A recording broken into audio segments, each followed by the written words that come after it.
The strangest thing about Huzziya's story is that we know he disappeared, but we don't know how.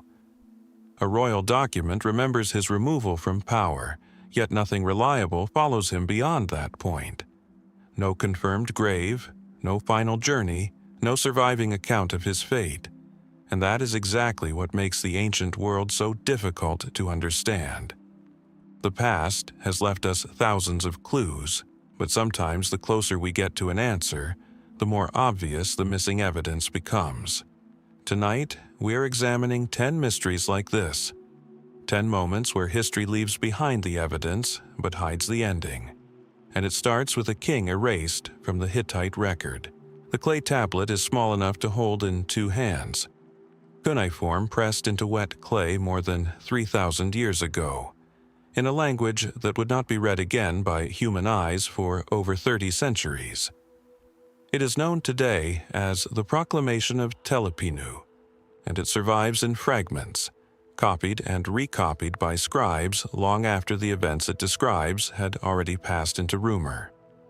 Historians consider it one of the strangest documents to survive from the Bronze Age. Not a myth, not a legend, but something closer to a confession, written by a king trying to explain why so many kings before him had died. Buried in its lines is a name, Huzziya Farmors, a ruler of the old Hittite kingdom in central Anatolia, in what is now Turkey. The tablet tells us he came to power in an era already soaked in political violence. His predecessor Amuna had died after a reign troubled by revolt and military setbacks. Before Amuna, an earlier king, Mursili III, the same king who had sacked Babylon itself, was murdered by his own brother-in-law. The throne of Huzziya, it seems, was not inherited so much as seized. Huzziya. I took power sometime around 1500 BC, and the record tells us he had 5 brothers, men who, by rights of blood, stood near enough to the throne to be threats to it, or to be threatened by it. And then, within the same brief span of years, the tablet says only this: Huzziya and his brothers were removed. Not exiled with ceremony, not buried with kingly rites recorded anywhere that survives. Removed, a word chosen, perhaps, by a scribe who knew more than he wrote down. The man behind that removal was Telepinu, who married into the royal family and emerged as the next king. He is also the one who commissioned the proclamation itself, meaning the only surviving account of Huzziya's downfall comes from the man who benefited most from it. Telepinu's own text admits the throne had become a place where blood was shed as if it were water, and frames his reforms, the first known attempt to establish clear rules of succession in Hittite history, as an effort to end the killing. But an effort to end a pattern is not the same as an admission of guilt within it. So, what happened to Huzziya Wat? The mainstream reading is the simplest. A palace coup, likely bloodless in official language, but almost certainly not in practice, followed by an execution or forced disappearance. The new regime had no interest in documenting in detail. Ancient courts rarely advertised their own violence, unless it served a political purpose, and in this case, vagueness may have served Telepinu better than a full account ever could. But the gaps invite other questions. Why 5 brothers, all at once? Was this a single purge, or a slower unraveling the tablet compresses into a single sentence? Some historians have wondered whether Huzziya's fall was not one event, but the last chapter of a wider conflict inside the royal family. One where the losing side was written out of memory as thoroughly as it was removed from power. No tomb bearing his name has been identified. No later Hittite text mentions his fate, his death, or where his body, if there was time for a body to be properly laid to rest, might have gone. What remains is a name in a stranger's testimony, a reform born from violence it refuses to fully describe, and a silence stretching back 3,500 years. The tablet that tells us Huzziya existed is the same tablet that erases how his story ended. Perhaps that was the point. That word, convenient, is worth carrying forward because it describes something we're about to see in a much older, much more explicit form. We have just watched a Macedonian throne pass, with suspicious smoothness, from a fallen king to the cousin best positioned to inherit the vacuum his death left behind. Now rewind the clock more than 1,000 years, past Demetrius II, past Artaxerxes III, past even the founding of the Persian Empire itself, to the beginning of Hittite history, where the same pattern appears in its rawest, least disguised form. A king murdered by a member of his own family, in a killing so blatant that the man who eventually inherited the throne 2 generations later felt compelled to write about it as a cautionary tale. The setting is Hattusa, capital of the Hittite kingdom, a fortified city carved into the rocky hills of central Anatolia. Its gates, flanked by carved stone lions and sphinxes, meant to guard the approach to a royal court that, by the middle of the 16th century BC, had just achieved something no Anatolian power had managed before, or would manage again for centuries: the sack of Babylon itself, one of the great cultural and religious capitals of the ancient Near East. The king who accomplished that raid was Mursili I, grandson of the dynasty's founding conqueror Hattusili I, and his story is, in one sense, the origin point for nearly every pattern of court violence this collection has traced across 1,000 years and a dozen different kingdoms. Understanding what happened to him means starting not with his death, but with the singular, almost inexplicable triumph that preceded it. In the late summer of roughly 1595 BC, a date modern historians treat with real caution, since the broader chronology of this period, the so-called Babylonian chronology problem, allows the actual year to shift by decades depending on which scholarly reconstruction you favor. Mursili led a Hittite army over 1,000 kilometers south, through hostile and unfamiliar territory, and struck directly at the heart of the old Babylonian Empire. Babylon at that time was ruled by the weakening successors of Hammurabi, the great lawgiver whose code still shapes how we understand ancient justice. Its walls were considered formidable. Its wealth was legendary. And none of it stopped Mursili's forces from breaching the city, looting its temples, and, according to later Babylonian religious tradition, carrying off the cult statue of the god Marduk himself, an act of such profound sacrilege that Babylonian priests would still be writing about the god's absence from his own city centuries afterward, as though the deity had been taken into a kind of forced exile alongside his stolen image. And then, having achieved what should have been the foundation of a genuine empire, Mursili turned around and marched home. This decision remains one of the more debated puzzles of Bronze Age military history in its own right. A conquest this total, the toppling of a dynasty that had ruled Babylon for close to 2 centuries, should have opened the door to sustained Hittite control over one of the wealthiest regions in the ancient world. Instead, Mursili appears to have treated the entire campaign as an extended raid rather than the beginning of an occupation, and within a remarkably short time, the vacuum he left behind was filled not by his own administrators but by the Khizits, a people who would go on to rule Babylon for roughly the next 4 centuries without ever having needed to conquer it themselves. Most historians read this as a practical recognition of the Hittite state's actual capacity. Even at the height of its power, the kingdom struggled to project sustained authority much beyond Anatolia and northern Syria, and holding a city over 1,000 kilometers from Hattusa, across supply lines that would have been desperately vulnerable to disruption, may simply have been beyond what Mursili's army and administration could realistically manage. Whatever his reasoning, Mursili came home from Babylon as arguably the single most successful Hittite king in the dynasty's short history to that point. And within what the surviving sources suggest was a strikingly brief span of time afterward, he was dead. Murdered not by any of the powers his triumph had humiliated, but by his own family, inside the walls of the very court that should have been celebrating him.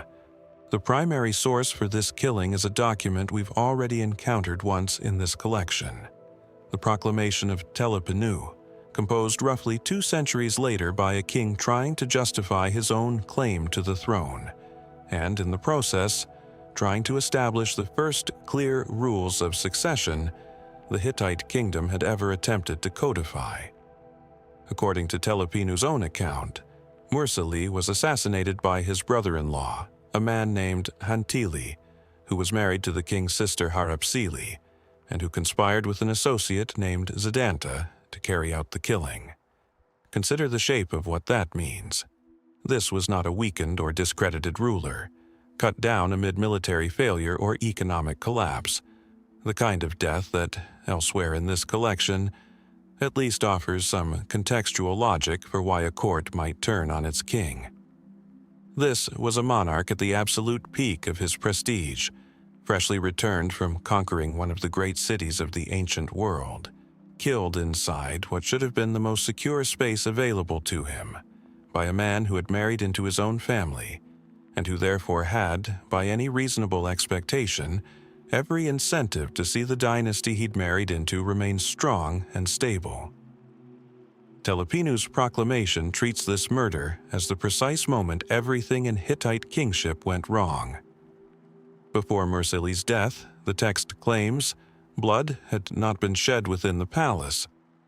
After it, the killing flowed, in the proclamation's own memorable phrase, as if it were water, a formulation Telepinu uses to frame his own succession reforms as a long overdue effort to close a wound that had, by his own time, been open and bleeding for generations. It is worth remembering, because we traced this exact thread earlier in the collection, that the same pattern of violence Telepinu describes here would go on to consume Huzziya I and his 5 brothers as well, in a later purge whose only surviving explanation comes, once again, from Telepinu's own official account of events he had every reason to shape to his advantage. So, why did Hantili do it? This is where the trail, already thin, essentially disappears, and where historians are left constructing motive from context rather than confession. One reading treats the murder as straightforward opportunism, sharpened by a specific structural weakness in early Hittite kingship. Unlike more established monarchies of the period, the Hittite throne in this era had no clearly codified rule of succession, a gap so severe that Telepinu's entire proclamation exists specifically to try to close it. Generations after Mursili's death had already demonstrated exactly how dangerous that gap could be.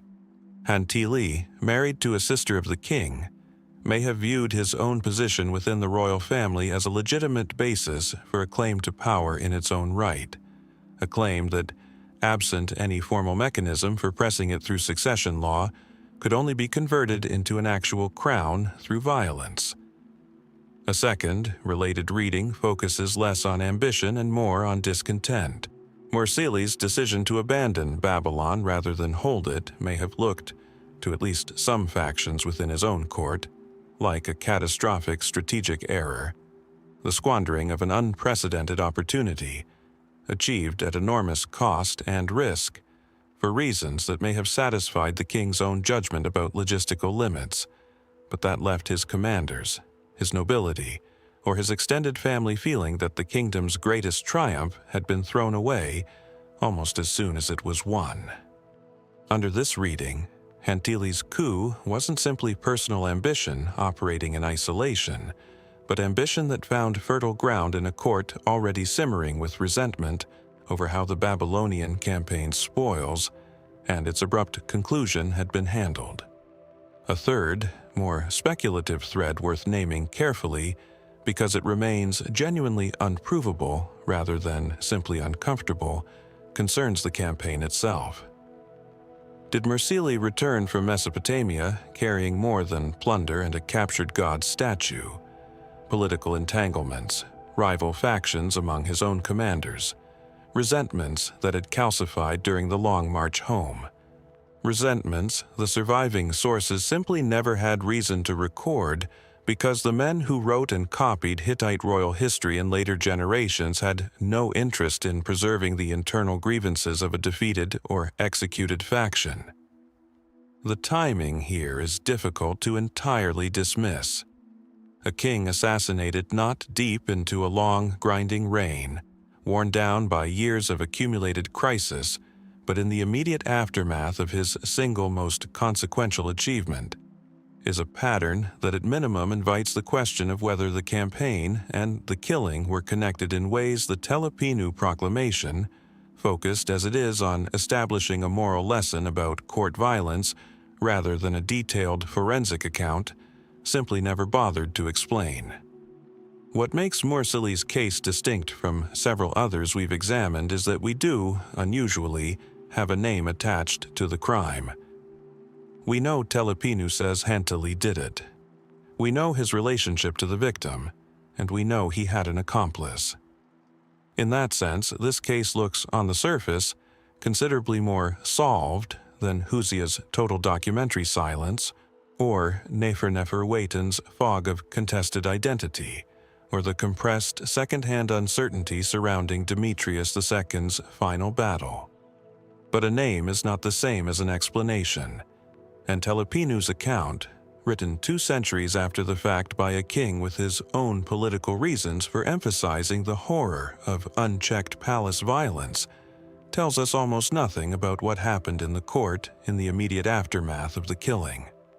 Did other members of the royal family resist Hantili's seizure of power or accept it? What became of Mursili, married simultaneously to the victim and to his killer? Did she have any part in what happened to her own brother, knowingly or otherwise, or was she simply another casualty of a plot that used her marriage as its vehicle without ever asking her consent? The sources are entirely silent on these questions, not because the answers were unknown to the people who lived through them, but because the only account that survives was never interested in preserving that level of human detail in the first place.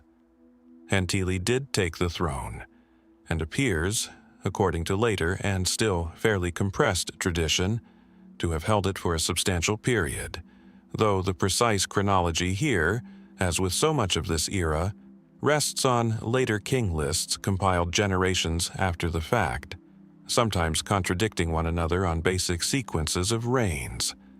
Some later Hittite tradition frames his subsequent rule as troubled, marked by military setbacks that later scribes seem to read, whether accurately or as a kind of retrospective moral judgment, as a consequence for the manner in which he had seized power in the first place, whether that framing reflects genuine historical memory of real instability, or simply the tendency of later court historians to impose a satisfying narrative of comeuppance onto a messier and more ambiguous set of events is, like nearly everything else in this account, impossible to resolve with the evidence currently available. There is one further detail worth sitting with before we leave this case, because it echoes something we've now seen recur across multiple chapters of this collection. The fate of that stolen statue of Marduk, carried out of Babylon in the same campaign that made Mursili's name and, apparently, sealed his death. According to later Babylonian tradition, the god's cult image effectively vanishes from clear historical record for a period of years afterward. Its whereabouts during the so-called Dark Age that followed Babylon's fall, a genuine and separate mystery historians still debate. Did the statue travel with Mursili's army all the way back to Huzziya? Was it lost, damaged, or deliberately hidden somewhere along that long return march, perhaps amid whatever internal tensions were already building within the king's own retinue? The god and the king who took him both seem to disappear from clear historical view within roughly the same uncertain window of time. One carried off into an obscurity Babylonian priests would spend generations trying to explain theologically, the other cut down by the hands of his own family.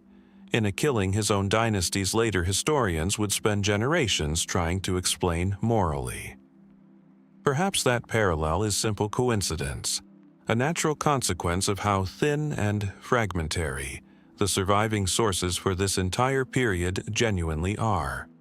Or perhaps it's worth asking, one more time, whether the fate of Mursili and the fate of the god he stole were ever in the minds of the people who actually lived through these events, as separate as our surviving fragments now make them appear. What did Hantili believe he was ending when he raised his hand against the king who had just conquered Babylon? And what, precisely, did he think he was beginning? For himself, for his family, and for a dynasty that would spend the next several generations discovering, again and again, exactly how little that question had actually been settled. A god who vanished alongside the king who stole him. That was where we left off. An absence Babylonian priests spent centuries trying to explain. Now picture a different kind of religious vanishing. This one deliberate, orchestrated by human hands rather than left to legend. An entire pantheon of gods erased from a nation's temples by royal decree, only to be restored again within a single turbulent decade. And, tangled somewhere in the middle of that restoration, a pharaoh whose own identity would prove just as difficult to recover as the gods themselves. We travel now roughly 1,000 kilometers south and west of Huzziya, into the heart of New Kingdom Egypt, to a small number of stone cartouches carved into temple walls during one of the strangest and most contested decades in the country's long dynastic history. The name inside those cartouches reads, in its fuller form, Neferneferuaten, and if that name means nothing to you, you are in good company. Even people reasonably well versed in Egyptian history, who could name Akhenaten, Nefertiti, or the boy king Tutankhamun without hesitation, often draw a complete blank at Neferneferuaten. That blank stare is, in a real sense, the mystery itself. Because this was not a minor court official or a forgotten regional governor. This was a pharaoh, a ruler who bore the full formal titulary of Egyptian kingship, inscribed with the same royal authority given to Ramesses the Great or Hatshepsut. And yet, after more than a century of dedicated Egyptological research, we still cannot say with real confidence who this person actually was. To understand why, you have to picture Egypt in the final years of the Amarna period, somewhere around 1334 to 1332 BC, in the closing act of one of the most radical religious experiments the ancient world ever attempted. A generation earlier, the pharaoh Akhenaten had done something almost unthinkable. He abandoned Egypt's vast ancient pantheon, Amun, Osiris, the entire priestly bureaucracy that had structured Egyptian religious and political life for well over 1,000 years, in favor of exclusive devotion to a single deity, the Aten, the visible disk of the sun itself. He built an entirely new capital from nothing, in the open desert at a site now called Amarna, and relocated the machinery of Egyptian government there, away from the traditional religious centers of Thebes and Memphis. For roughly 17 years, Egypt worshipped one god, from one new city, under one radically reimagined vision of kingship. Then, within the span of just a few years, the entire structure collapsed. Akhenaten died, and the religious revolution he had built began unraveling almost immediately. In the brief, chaotic window between his death and the eventual restoration of traditional religion under his young successor, Tutankhamun, the historical record becomes genuinely difficult to parse. Names appear and disappear.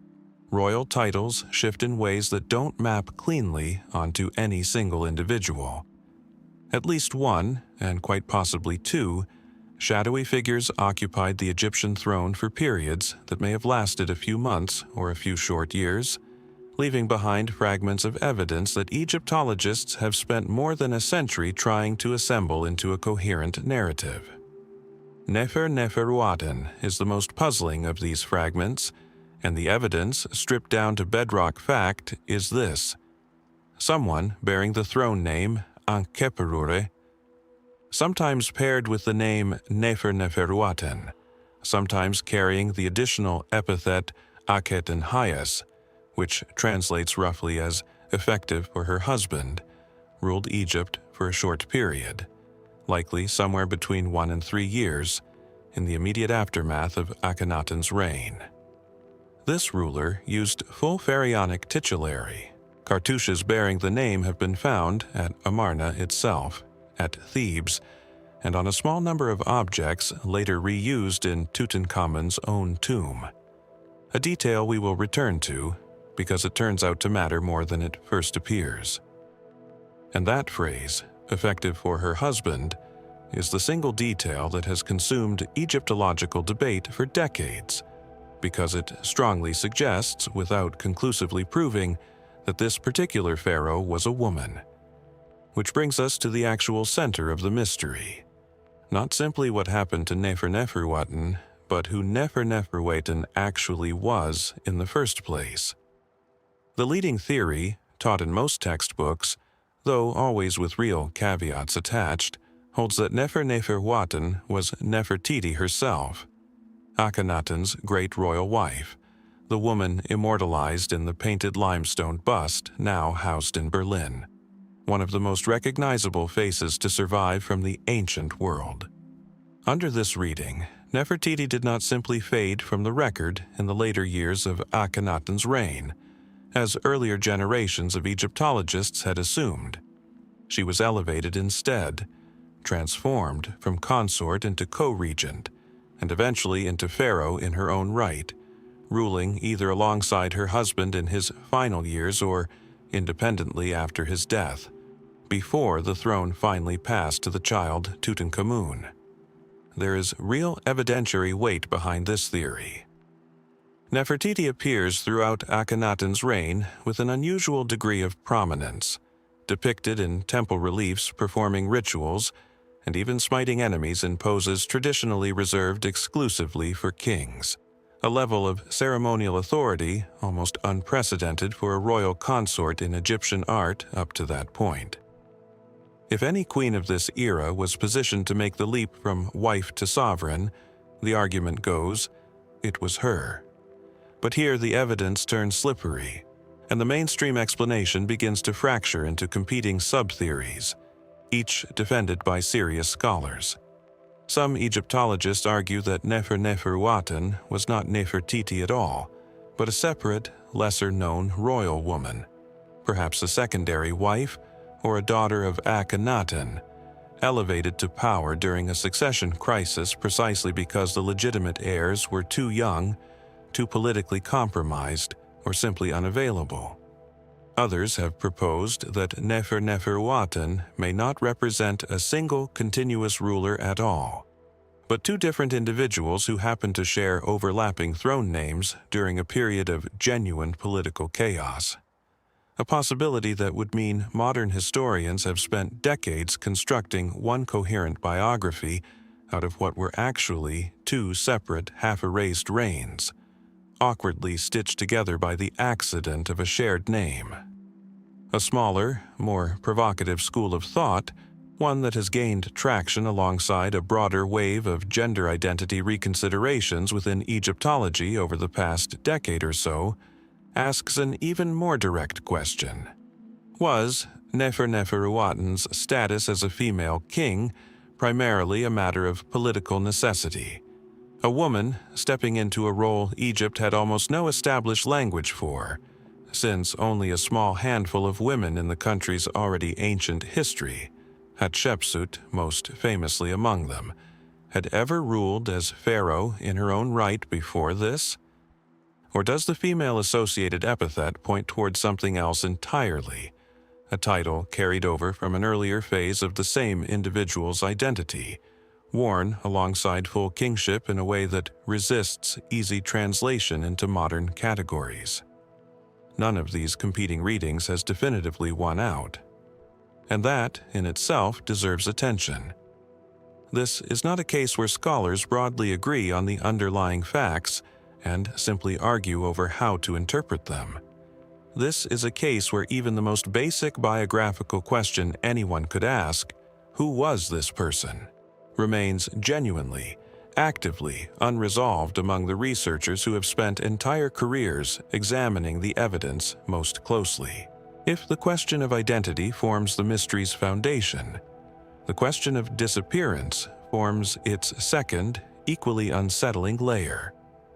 Because whoever Neferneferuaten actually was, their reign ends the same way it began, abruptly and without a shred of explanation surviving anywhere in the record. The cartouches simply stop appearing. There is no death record, no tomb inscription describing a funeral, no clear, ceremonially documented transition of power of the kind Egyptian royal succession was normally meticulously recorded through.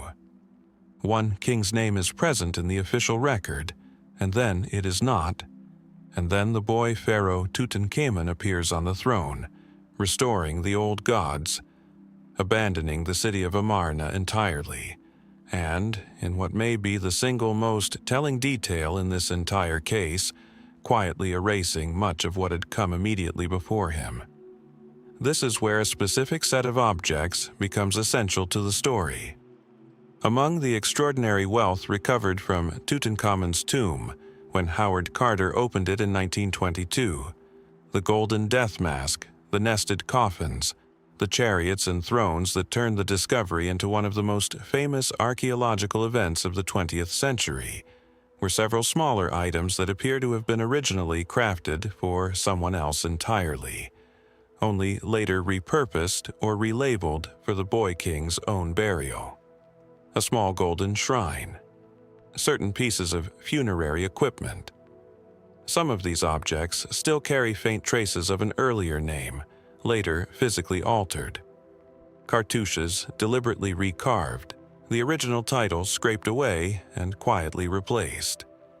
In at least a few documented cases, scholars believe the underlying name that was erased belonged to Neferneferuaten. Consider what that actually means. Objects crafted for a pharaoh's own burial, a burial that, by every normal Egyptian custom, would have required years of advanced preparation and enormous material resources, were instead redirected, physically altered, and handed to someone else entirely. Either Neferneferuaten's own funerary preparations were interrupted before they could be completed, or their burial was deliberately dismantled sometime afterward, its equipment stripped and reassigned to a successor. Both scenarios raise the same uncomfortable question: what happened that made a reigning pharaoh's own tomb equipment expendable?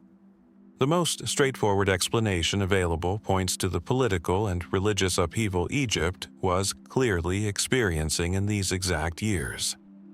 Akhenaten's Amarna revolution had alienated the powerful priesthood of Amun and thrown Egypt's foreign relations into visible disarray, a fact confirmed by surviving diplomatic letters from this period, recovered at Amarna itself, in which vassal rulers across Canaan and Syria beg an unresponsive Egyptian court for military assistance against encroaching enemies.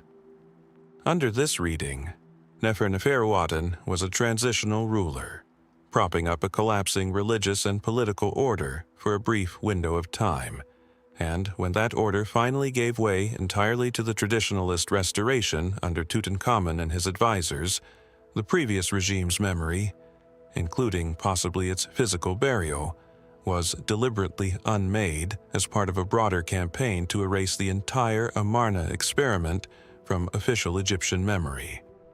The same underlying impulse that would later see Akhenaten's own name chiseled off monuments and omitted from official king lists, as though the so-called heretic king and everyone closely associated with him had simply never reigned at all. But this explanation, however historically reasonable, still leaves the most basic human question sitting unanswered. Did Neferneferuaten die of entirely natural causes, perhaps amid the same wave of illness that some scholars believe swept through the Amarna court in these very years? A documented period of epidemic disease, possibly plague, carried along Mediterranean trade routes, and that may also have killed Akhenaten and several other members of the royal family within a strikingly compressed span of time. Or was their removal from power, and from the historical record, something considerably more deliberate? No tomb securely identified as Neferneferuaten's has ever been located.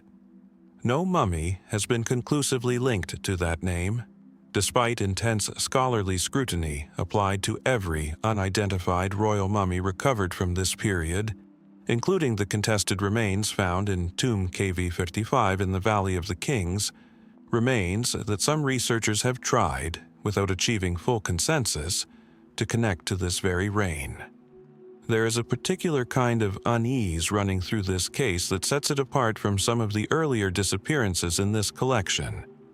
With Mursili, we at least have a named killer, even if his precise motive remains beyond our reach. With Neferneferuaten, we don't even have secure footing on who the person at the center of the mystery actually was. Every piece of physical evidence involved is genuine. The cartouches are authentic, carved in the same hand as other confirmed royal inscriptions from the period. The reused funerary objects are real, sitting today in the Egyptian Museum in Cairo, their faintly altered cartouches visible to anyone trained to read the underlying strokes beneath the later replacement name. And yet the individual all of this evidence points toward remains, after nearly a century of dedicated research, essentially a shadow.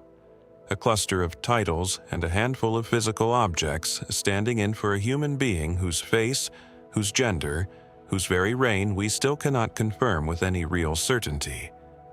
Was Neferneferuaten Nefertiti finally elevated to the throne she had, in some purely visual sense, already been depicted claiming for years in temple reliefs across Amarna? Was she someone else entirely? A name history happened to preserve more completely than it preserved her actual identity? Did her reign end in a quiet, negotiated transfer of power to a child king surrounded by ambitious court regents, or in something closer to deliberate erasure, driven by the same forces that worked, with considerable success, to write the entire Amarna period out of Egypt's official memory? The cartouche survives. The name survives. Everything else, the face behind the title, the true manner of the ending, remains buried somewhere beneath 33 centuries of accumulated sand, or perhaps within a tomb that has simply never yet been found. And so the question Egyptologists continue to ask carefully, without ever quite settling on a shared answer, is the same one this chapter opened with. Who was Neferneferuaten? And what, precisely, was Egypt trying so hard to make everyone forget? Erasure, it turns out, is not unique to the Nile.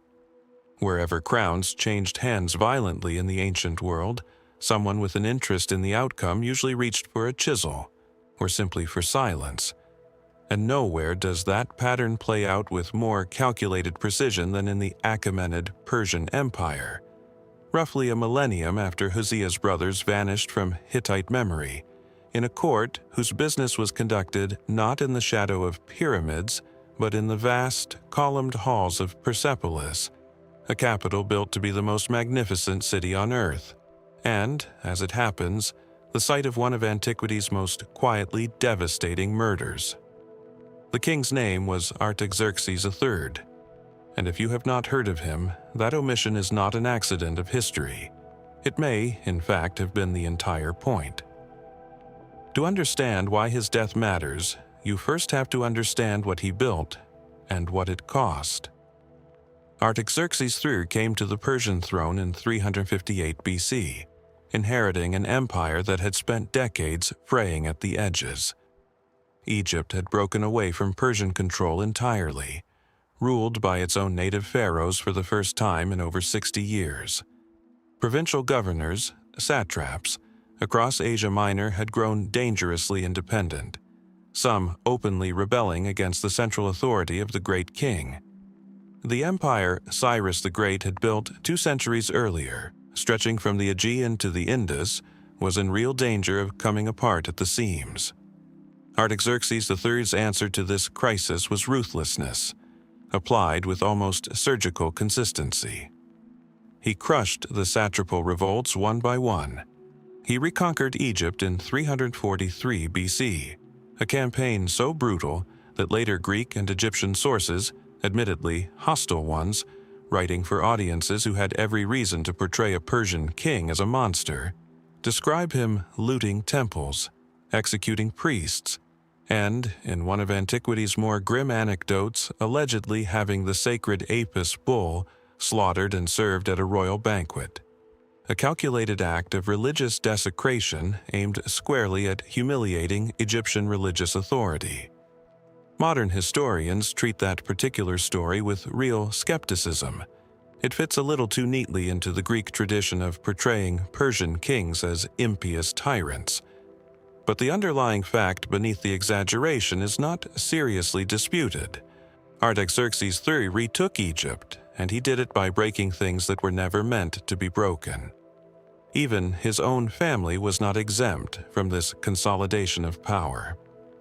Ancient sources, chiefly the Roman-era historian Diodorus Siculus, working from earlier Greek accounts now lost to us, claim that upon taking the throne, Artaxerxes III ordered the execution of virtually all of his own royal relatives, brothers, half-brothers, and other potential claimants, in a purge meant to eliminate any possible rival before that rival could organize resistance. Whether the full scale of this account is accurate, or whether later historians inflated it to paint a portrait of tyranny, is difficult to verify from this remove.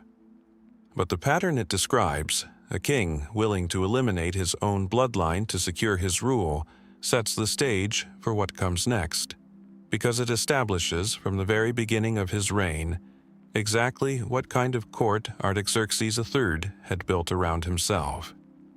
One where loyalty was purchased through fear, and where the machinery of betrayal he had used to secure his throne was still very much intact, waiting to be turned in a different direction.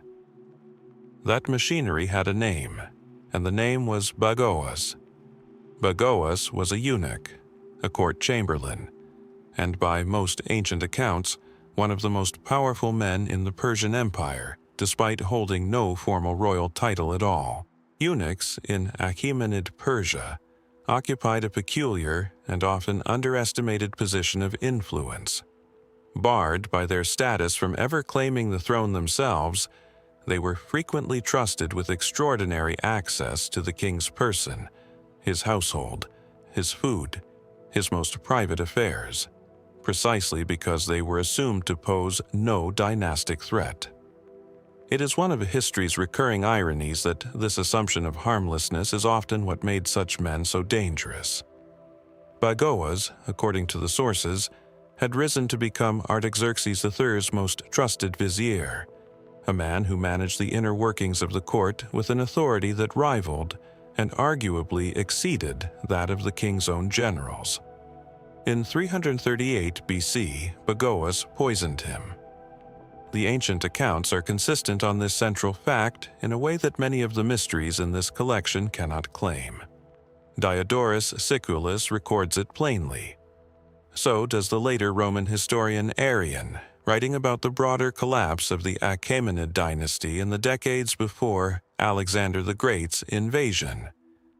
Artaxerxes III, the king who had spent his entire reign eliminating threats through calculated violence, was killed not by a foreign enemy, not by a rebellious satrap, not even by a rival claimant to the throne, but by the household servant he trusted most, using a method that left no wound, no battlefield, no dramatic confrontation, just a slow, deliberate poisoning, administered from within the walls of his own palace by a hand that had access to everything. And Artaxerxes III was not the only victim. According to the same ancient accounts, Bagoas didn't stop with the king. He is said to have gone on to murder most of Artaxerxes III's sons as well, clearing the succession with the same cold precision the king himself had once applied to his own relatives, before finally installing a surviving son, Arses, as a puppet ruler on the throne, a king in name only, controlled entirely by the eunuch who had killed his father and brothers to put him there.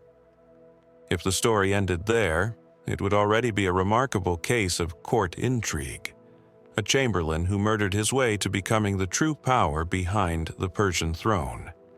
But it doesn't end there, because 2 years later, in 336 BC, Bagoas killed Arses too, along with, once again, several more members of the royal family, and replaced him with yet another figurehead, a more distant relative of the royal line named Darius III. This is the same Darius III who would go on, just a few years later, to face Alexander the Great in the battles that would end the Achaemenid Empire entirely. Here is where the mystery deepens rather than resolves, because the ancient sources, Diodorus among them, record one final twist to Bagoas's story, one that reads almost like poetic justice, except that its details are frustratingly, tantalizingly thin. According to the tradition that survives, Darius III, perhaps sensing that he was next in a line of kings, this same eunuch had already discarded twice before, moved first, and had Bagoas killed, reportedly by forcing the chamberlain to drink from a poisoned cup himself, the same method Bagoas had allegedly used against Artaxerxes III years earlier. It's a satisfying narrative beat. It is also, on close historical inspection, almost impossible to verify in any real detail. We don't know exactly how Darius III learned of or suspected Bagoas's intentions. We don't know whether the poisoning of Bagoas actually happened as described, or whether this detail was smoothed into the historical record later, by Greek and Roman writers who found a certain irony too appealing to resist. The poisoner poisoned, the kingmaker unmade by his own method, wrapped up as a tidy moral lesson about the wages of court treachery. Ancient historians, writing decades or centuries after events, were not above shaping a true core of history into a more satisfying shape. So, what actually happened inside the Achaemenid court between 338 and 336 BC? On the surface, this looks like one of antiquity's more thoroughly documented political murders. We have a named killer, a named method, a named motive even, if you take the ancient sources at face value. Naked ambition. A eunuch chamberlain who had accumulated so much practical power that he no longer needed the throne himself. Only kings pliable enough to let him keep it. Compared to Huzziya's total silence, or Neferneferuaten's fog of contested identity, Bagoas' story reads almost like a solved case. But look closer, and the certainty starts to dissolve. Start with the sources themselves. Every account we have of Bagoas comes from Greek or Roman historians, writing not as neutral observers of Persian court politics, but as outsiders from civilizations that had fought bloody, existential wars against Persia for generations, and that had a deep cultural investment in portraying the Persian monarchy as decadent, treacherous, and morally rotten from within. A portrait that made Alexander's subsequent conquest look less like naked imperial ambition and more like the inevitable collapse of a corrupt system finally meeting its match. A eunuch chamberlain murdering his way through 3 kings is precisely the kind of story a Greek audience would have found both horrifying and confirming, proof that the great enemy to the east was, at its core, exactly the kind of decadent, backstabbing court culture Greek writers loved to contrast against their own. That doesn't mean the story is false. Persian court records from this period are sparse compared to earlier or later eras, and we have very little surviving Persian testimony to check the Greek accounts against. But it does mean we're relying almost entirely on the historical memory of people who had every reason to make the story worse, or at least more dramatically satisfying than whatever actually happened behind those palace walls. Then there's the question of scale. Ancient sources are not always reliable narrators of body counts, and the claim that a single chamberlain successfully murdered a reigning king, then most of that king's sons, then a second installed king, all within the space of roughly 2 years, without any recorded resistance from the Persian nobility, the military command structure, or the wider royal family, strains credulity in ways that modern historians have quietly noted, even while accepting the broad outline of the story. Was Bagoas really operating alone with this degree of unchecked power?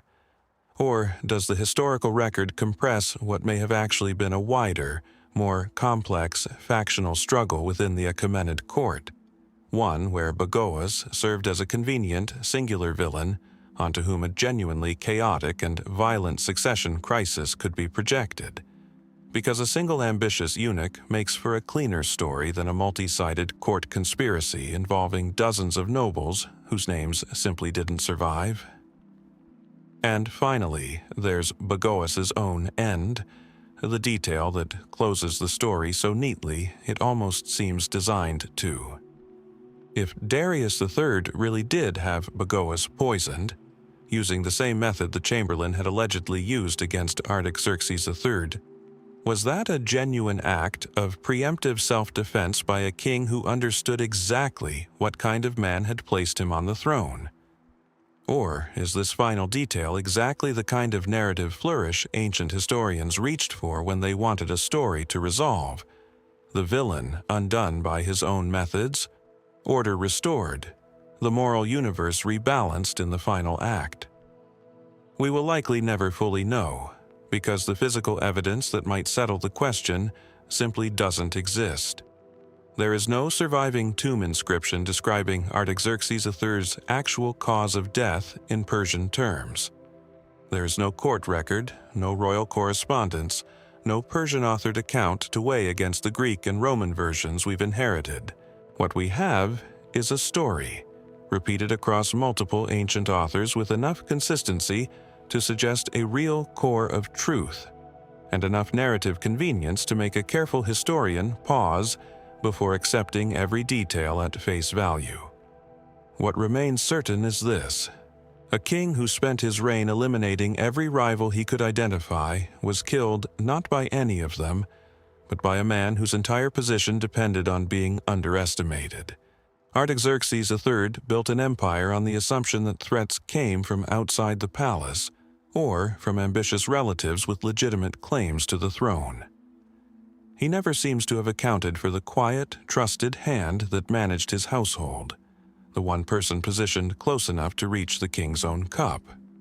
Was Bagoas a singular, calculating mastermind, or a convenient name attached to a wider court-to-conspiracy history simply failed to preserve in full?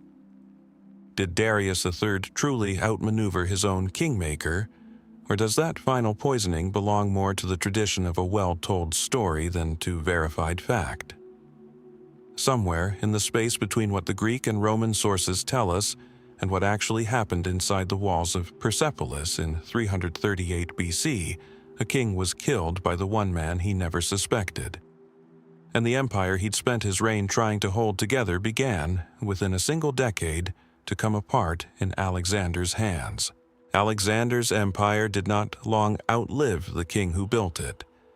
Within a generation of his death in 323 BC, the vast territory he had carved out of Darius III's collapsing Persia had fractured into rival kingdoms, each ruled by one of his former generals, the Diadochi, the successors, men who had marched with Alexander to the edge of India and now turned their ambitions on each other instead. One of them, a cavalry commander named Seleucus, claimed the largest share of all, the old Persian heartland, stretching from Asia Minor to the borders of India. His dynasty would rule that territory in various diminished forms for nearly 2.5 centuries. And it is within that dynasty, the Seleucid Empire, heir in a strange and violent way to the very throne Bagoas once manipulated, that our next mystery unfolds. The setting this time is Antioch, the Seleucid capital on the Orontes River, a city built to rival Alexandria itself in splendor, its streets laid out on a grid, its colonnades stretching for miles. A city so central to the dynasty's identity that the kings who ruled from it were, by the 2nd century BC, all bearing some form of the name Antiochus as a kind of dynastic branding. And the object at the center of this particular mystery is smaller and stranger than a palace or a temple, a set of royal coins, minted in the boy king's name, that stopped being produced sometime around 161 BC. The same year, historians generally agree that the boy himself died. His name was Antiochus Eupator, and when he became king of one of the largest empires in the ancient Mediterranean world, he was somewhere between 9 and 11 years old. To understand how a child ended up on the Seleucid throne, you have to look at what his father, Antiochus IV of Epiphanes, left behind. Antiochus IV is remembered today, when he's remembered at all outside specialist circles, primarily for one thing: his brutal suppression of a Jewish revolt in Judea, an episode that would eventually give rise to the Hanukkah story, and that placed him in later Jewish and Christian tradition in the role of one of history's great persecuting tyrants. But by the time of his death in 164 BC, likely while campaigning in the eastern provinces of his own empire, Antiochus IV had also left behind a kingdom in serious trouble, financially strained, militarily overextended, and now handing power to a child barely old enough to understand what he had inherited. Antiochus V did not rule alone, and this is where the mystery of his death begins to take shape, because it cannot be separated from the man who ruled in his name. That man was Lysias, a Seleucid nobleman and general whom Antiochus IV had appointed, before his death, as guardian to the young prince and effectively regent of the empire. Lysias governed as the real power behind the boy king's throne for roughly 2 years, managing the ongoing conflict in Judea, defending the empire's eastern frontiers, and, crucially for our purposes, accumulating exactly the kind of concentrated, unaccountable authority that history's court chamberlains and regents so often turn, eventually, toward securing their own position rather than protecting the one they were meant to serve. If that pattern sounds familiar, it should. It is close to the same shape we saw with Bagoas and Artaxerxes III a century and a half earlier, though the outcome here, as we'll see, was considerably more contested.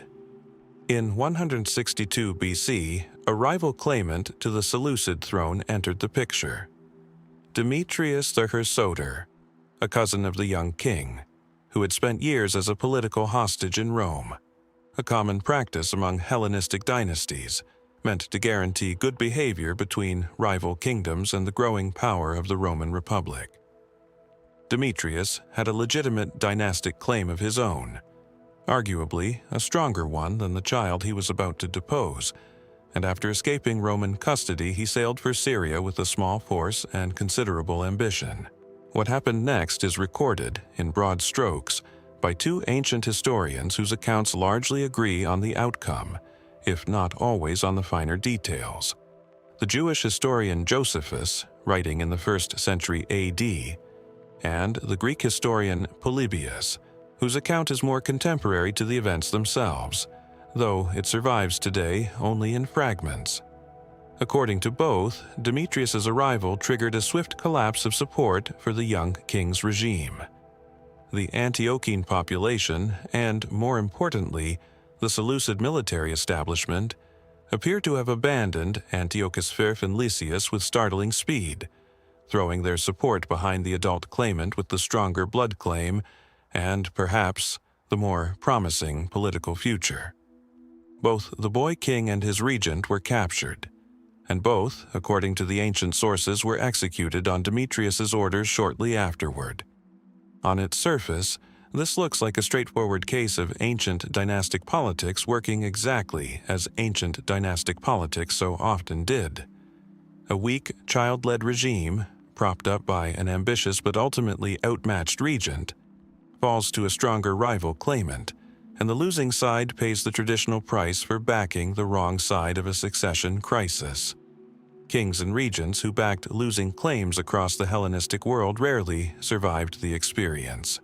In that sense, Antiochus' fierce death fits a pattern so common in this period that a modern historian could be forgiven for not classifying it as a mystery at all.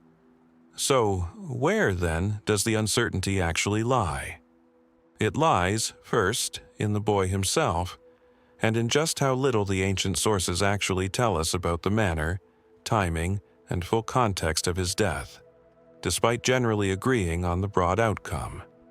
Josephus and Polybius confirm that Antiochus V was killed on Demetrius's orders.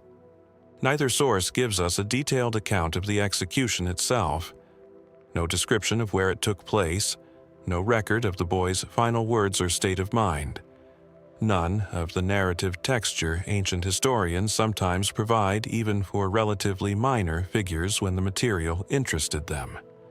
A child of perhaps 11 or 12 years old, who had briefly held nominal authority over one of the great empires of the ancient world, disappears from the historical record with barely more ceremony than a footnote. Was this simply a reflection of how unremarkable his death seemed to contemporaries? A political inevitability not worth dwelling on? Or does the thinness of the record itself suggest something closer to a quiet, unceremonious killing that the new regime had every incentive not to dwell on or memorialize? Second, and more genuinely uncertain, what precisely happened to Lysias, and did his fate actually run parallel to the boy king's, or did it diverge in ways the sources compress into a single, tidy outcome?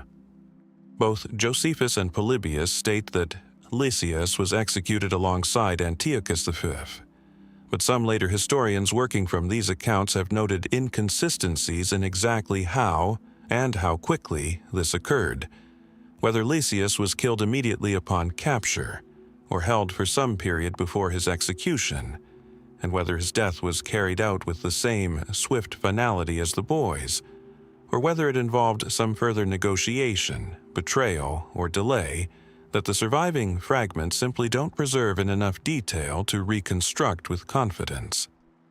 Ancient historians writing about the fall of a losing regime often collapsed complicated, multi-step political purges into a single dramatic sentence: they were put to death, when the reality may have involved considerably more maneuvering, more factional infighting among the winning side, or more time than the compressed narrative suggests. Third, and this is where the mystery opens into genuinely speculative territory, there's the question of what role, if any, Rome played in the outcome.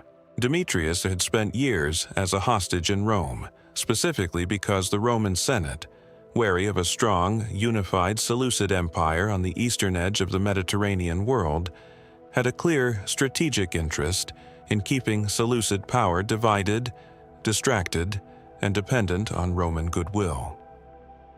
When Demetrius escaped Roman custody and sailed for Syria to seize the throne from a child king and his regent, he did so, according to some ancient accounts, over the explicit objections of at least some factions within the Roman Senate, objections that, notably, do not appear to have translated into any meaningful Roman action to stop him or to protect the young king and regent Rome might, in theory, have found easier to influence and control precisely because of their weakness. Some historians have wondered whether this Roman inaction was simple political indifference, a Senate unwilling to commit resources to a succession dispute in a foreign kingdom. Others have raised the more speculative possibility that at least some Roman factions quietly preferred the outcome that followed. a new king who had spent years in Rome, absorbed Roman political customs, and owed his throne, in some indirect sense, to having escaped Roman custody rather than been formally released from it, and who might therefore feel some degree of gratitude, or at least familiarity, toward Roman interests going forward.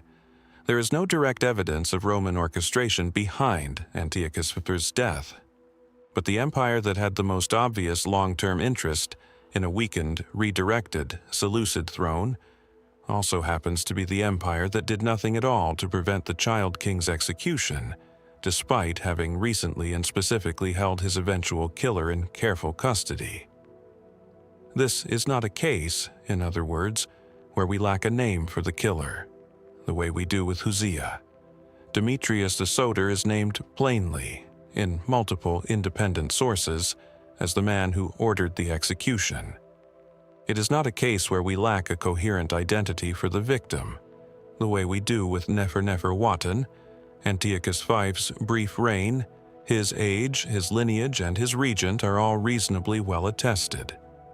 What we lack, instead, is texture, context, the connective tissue of motive and circumstance that would let us understand this death as something more than a single flat sentence in two ancient histories, both written well after the fact, both more interested in the larger sweep of Seleucid and Jewish political history than in the specific human circumstances of how an 11-year-old king actually met his end.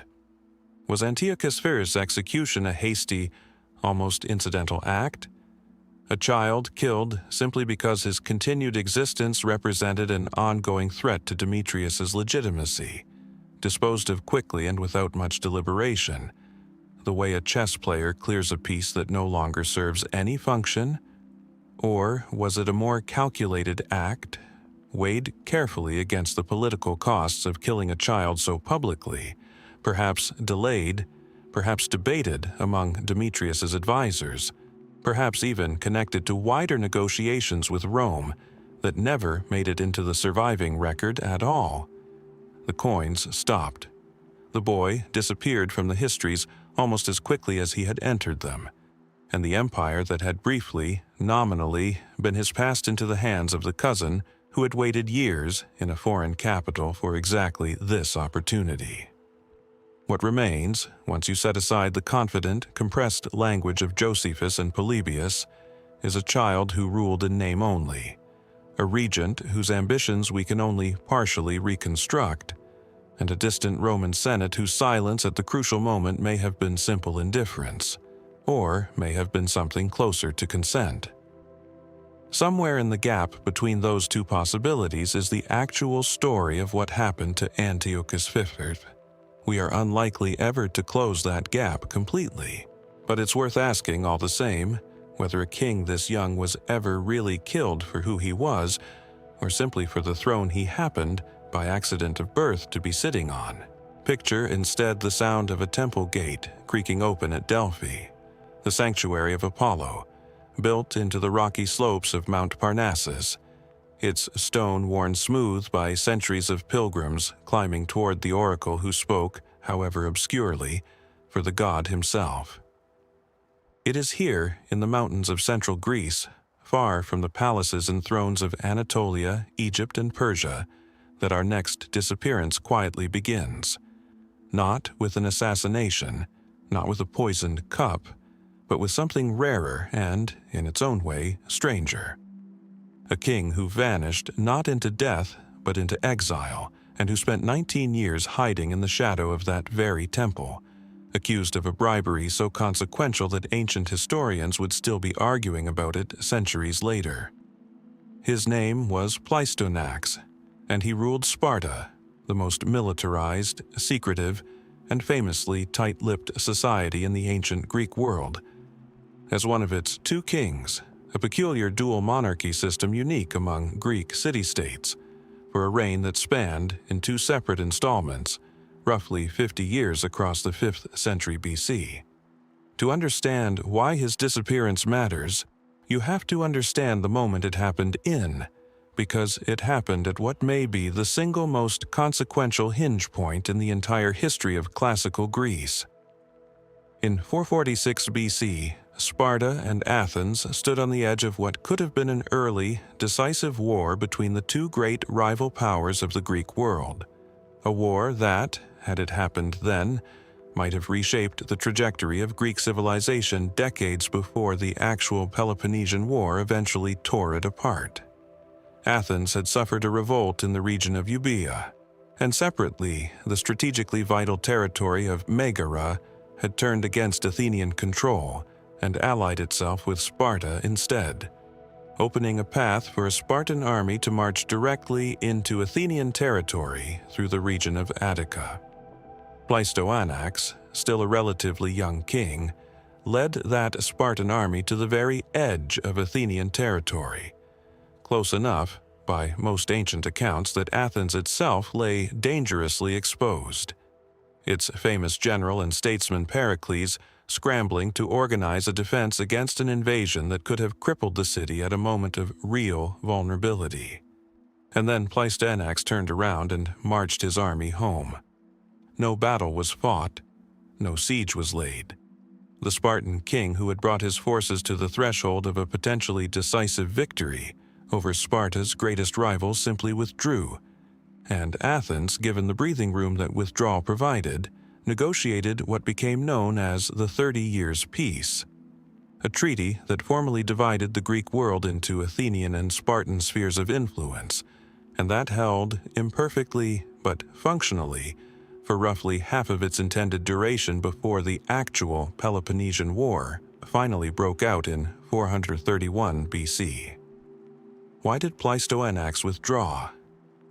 This is where the mystery begins, and where our two surviving ancient sources, the historian Thucydides, writing within living memory of the events themselves, and the biographer Plutarch, writing considerably later but drawing on earlier sources now lost to us, agree on the basic shape of what followed, even if the underlying truth remains genuinely contested. The official Spartan explanation, delivered when Pleistoanax returned home without the victory his army had seemed poised to deliver, was corruption.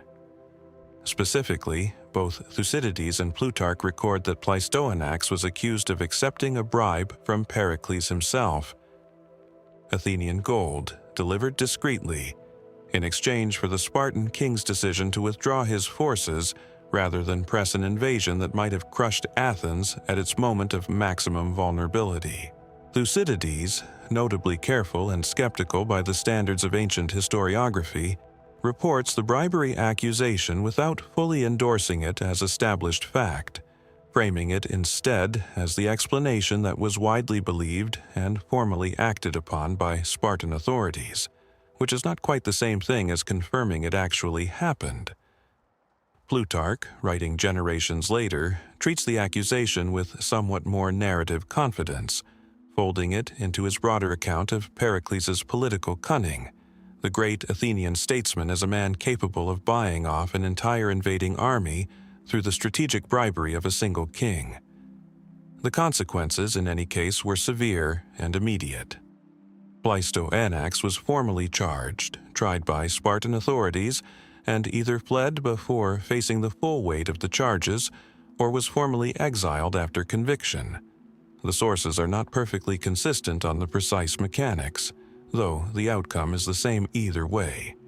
He did not remain in Sparta to answer for what he had, or had not, done. Instead, he fled to Arcadia, the mountainous, sparsely populated region of the central Peloponnese, and settled at the sanctuary of Zeus at Mount Lycaon, before eventually taking up residence in a house built, according to Thucydides' own account, deliberately within the sacred precinct of the Temple of Apollo at Delphi itself. This detail is worth sitting with, because it is stranger than it might first appear. Pleistoanax did not simply flee to a distant, obscure location and disappear from public life. He fled to one of the most sacred, most visible religious sites in the entire Greek world, a sanctuary visited constantly by pilgrims, diplomats, and dignitaries from every corner of the Greek-speaking Mediterranean, a place where the oracle of Apollo was consulted on matters of state by kings and city-states alike. And according to Thucydides, he built his house half within the temple's sacred boundary, specifically because that religious status offered him a kind of protection, a sanctuary in the literal sense from Spartan authorities who might otherwise have pursued him further.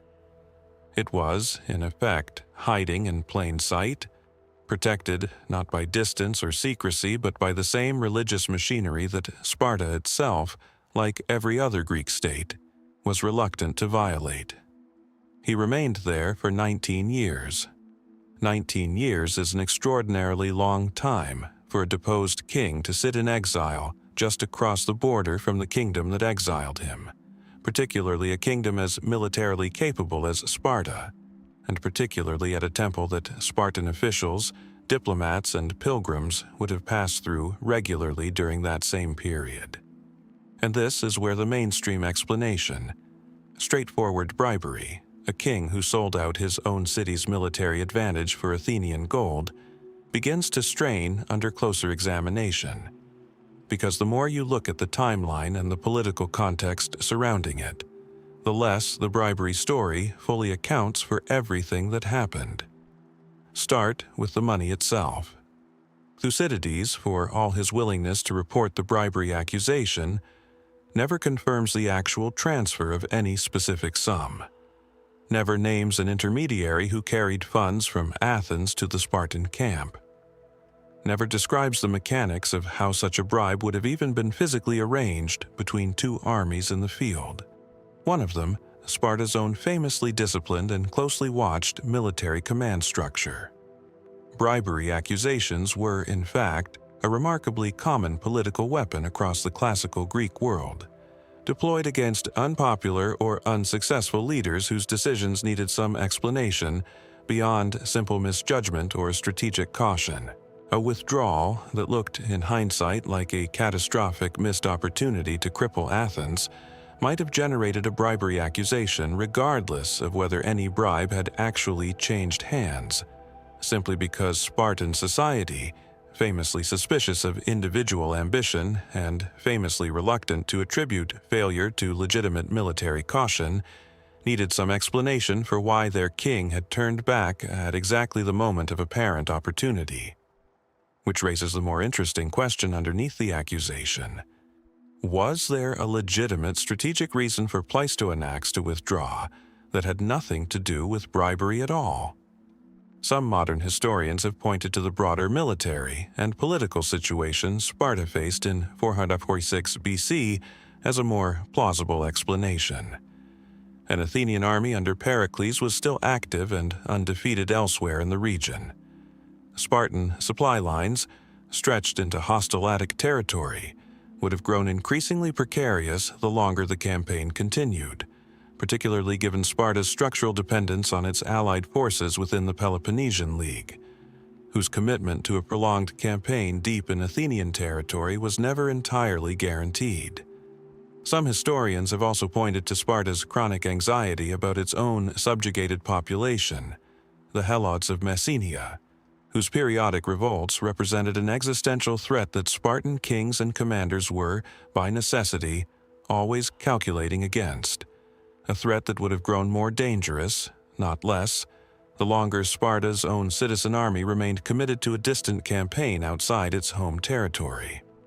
Under this reading, Pleistoanax's withdrawal was not corruption at all, but sound conservative Spartan military judgment, later reframed by domestic political rivals as treachery, either out of genuine suspicion or out of naked political opportunism aimed at removing a king whose caution had become, for reasons that may have had little to do with Athens, politically inconvenient. And this is where the more speculative, though not baseless, theories begin to circle. Sparta's dual kingship system, splitting royal authority between two separate hereditary lines, was practically engineered to produce exactly this kind of rivalry, with each royal house and its political allies watching for opportunities to discredit and diminish the other. Was Pleistoanax's bribery trial less about what actually happened outside Athens in 446 BC, and more about a domestic Spartan power struggle that used the ambiguous outcome of that withdrawal as its opening?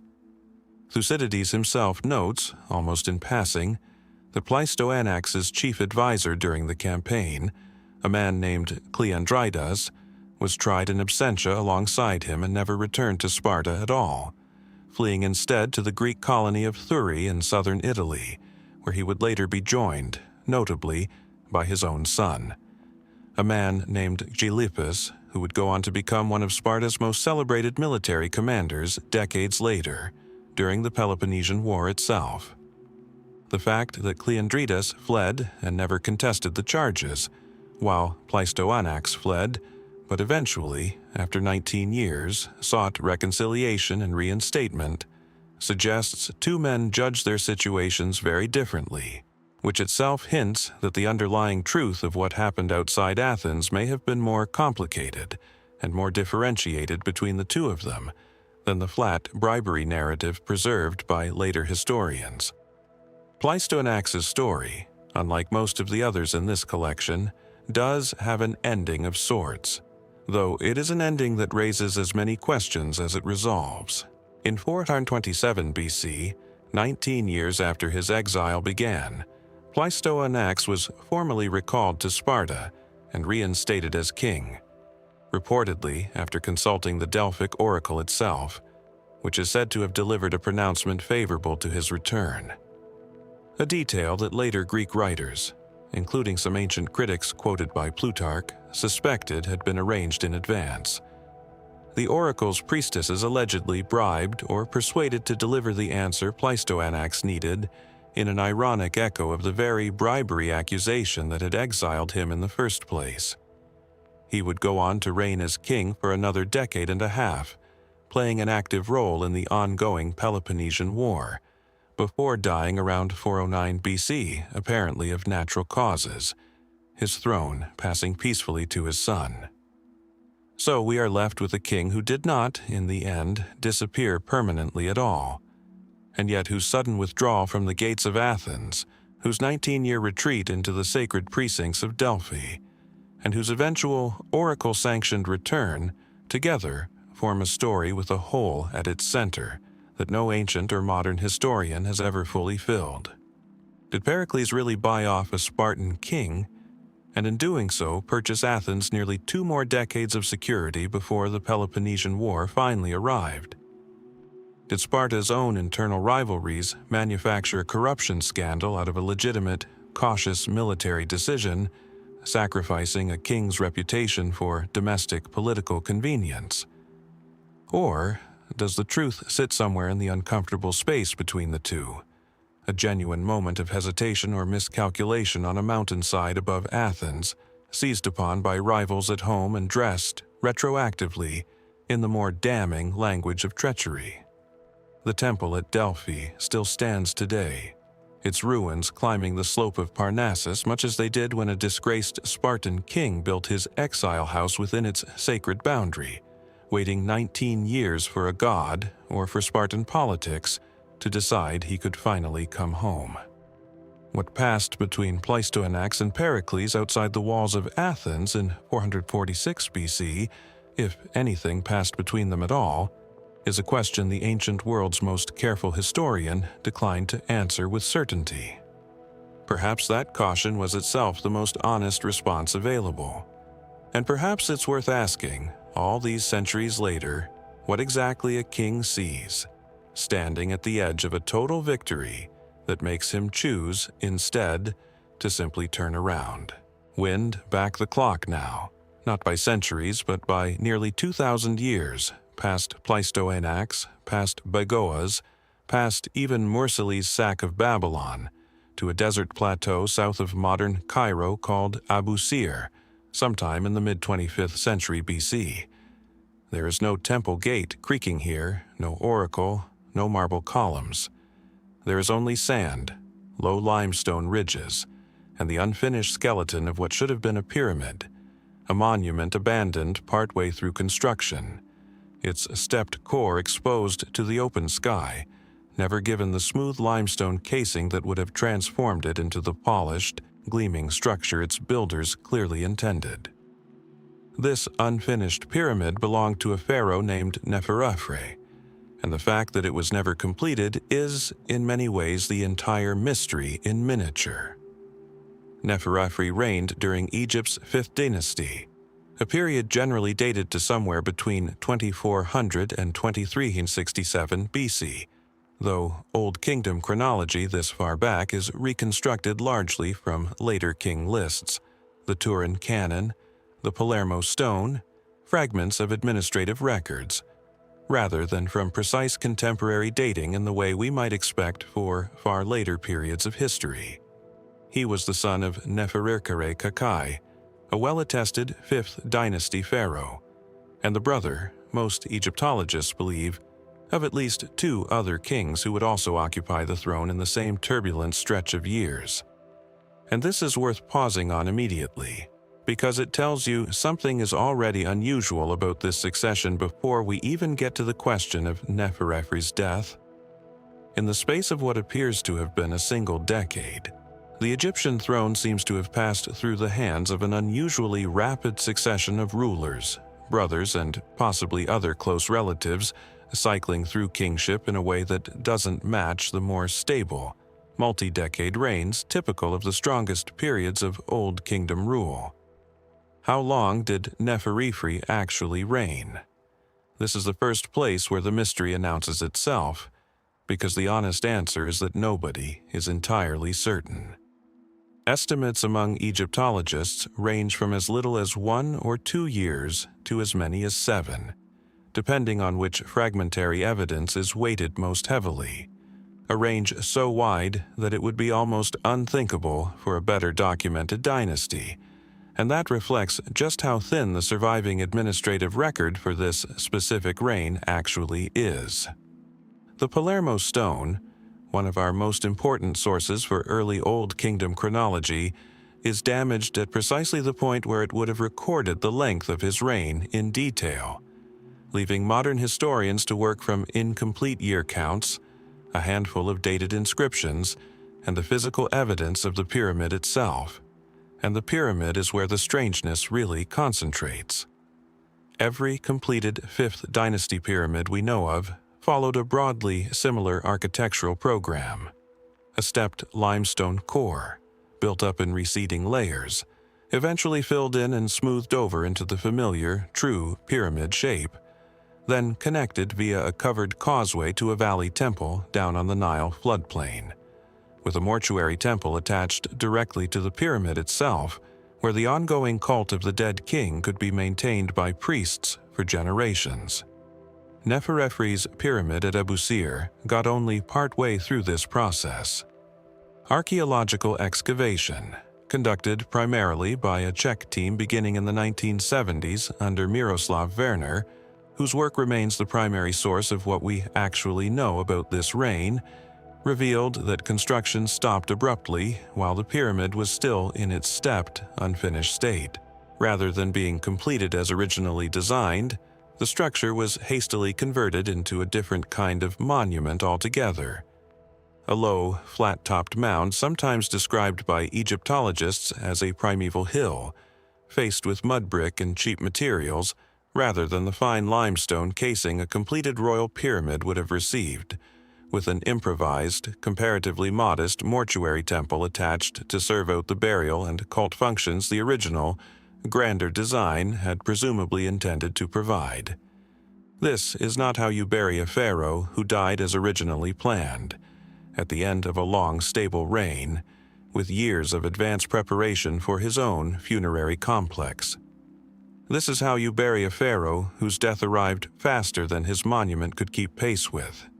A king interred, in effect, inside a hastily reworked construction site, because the version of eternity his architects had originally designed for him simply wasn't ready in time. So the first, most basic mainstream explanation for Neferefre's death is the simplest one available. He died young, and probably unexpectedly, cutting short both his reign and the construction of his own pyramid before either could reach anything like their intended conclusion. This reading gained significant physical support in 1982, when the Czech excavation team recovered a mummy from within the unfinished pyramid complex. Skeletal remains examined and estimated based on bone development to belong to a man who died somewhere in his early 20s, possibly younger.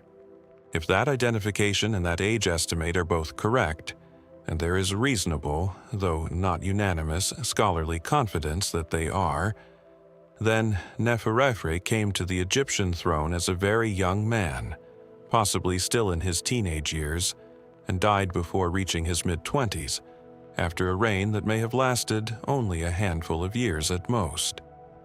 A king barely into adulthood, ruling one of the most powerful states in the ancient world, gone before his own funerary monument could be finished around him. That raises the obvious question this chapter exists to ask. Why did a king this young die so quickly? Here, the historical record simply runs out, and modern historians are left constructing plausibility rather than reading confirmed fact. The most straightforward explanation, and the one most Egyptologists default to in the absence of better evidence, is disease or some other natural cause of death unrelated to any deliberate human action, a reading that fits comfortably within what we know generally about ancient mortality, where illness, infection, and a wide range of conditions modern medicine would treat as minor could prove fatal even to the most privileged members of society, king included.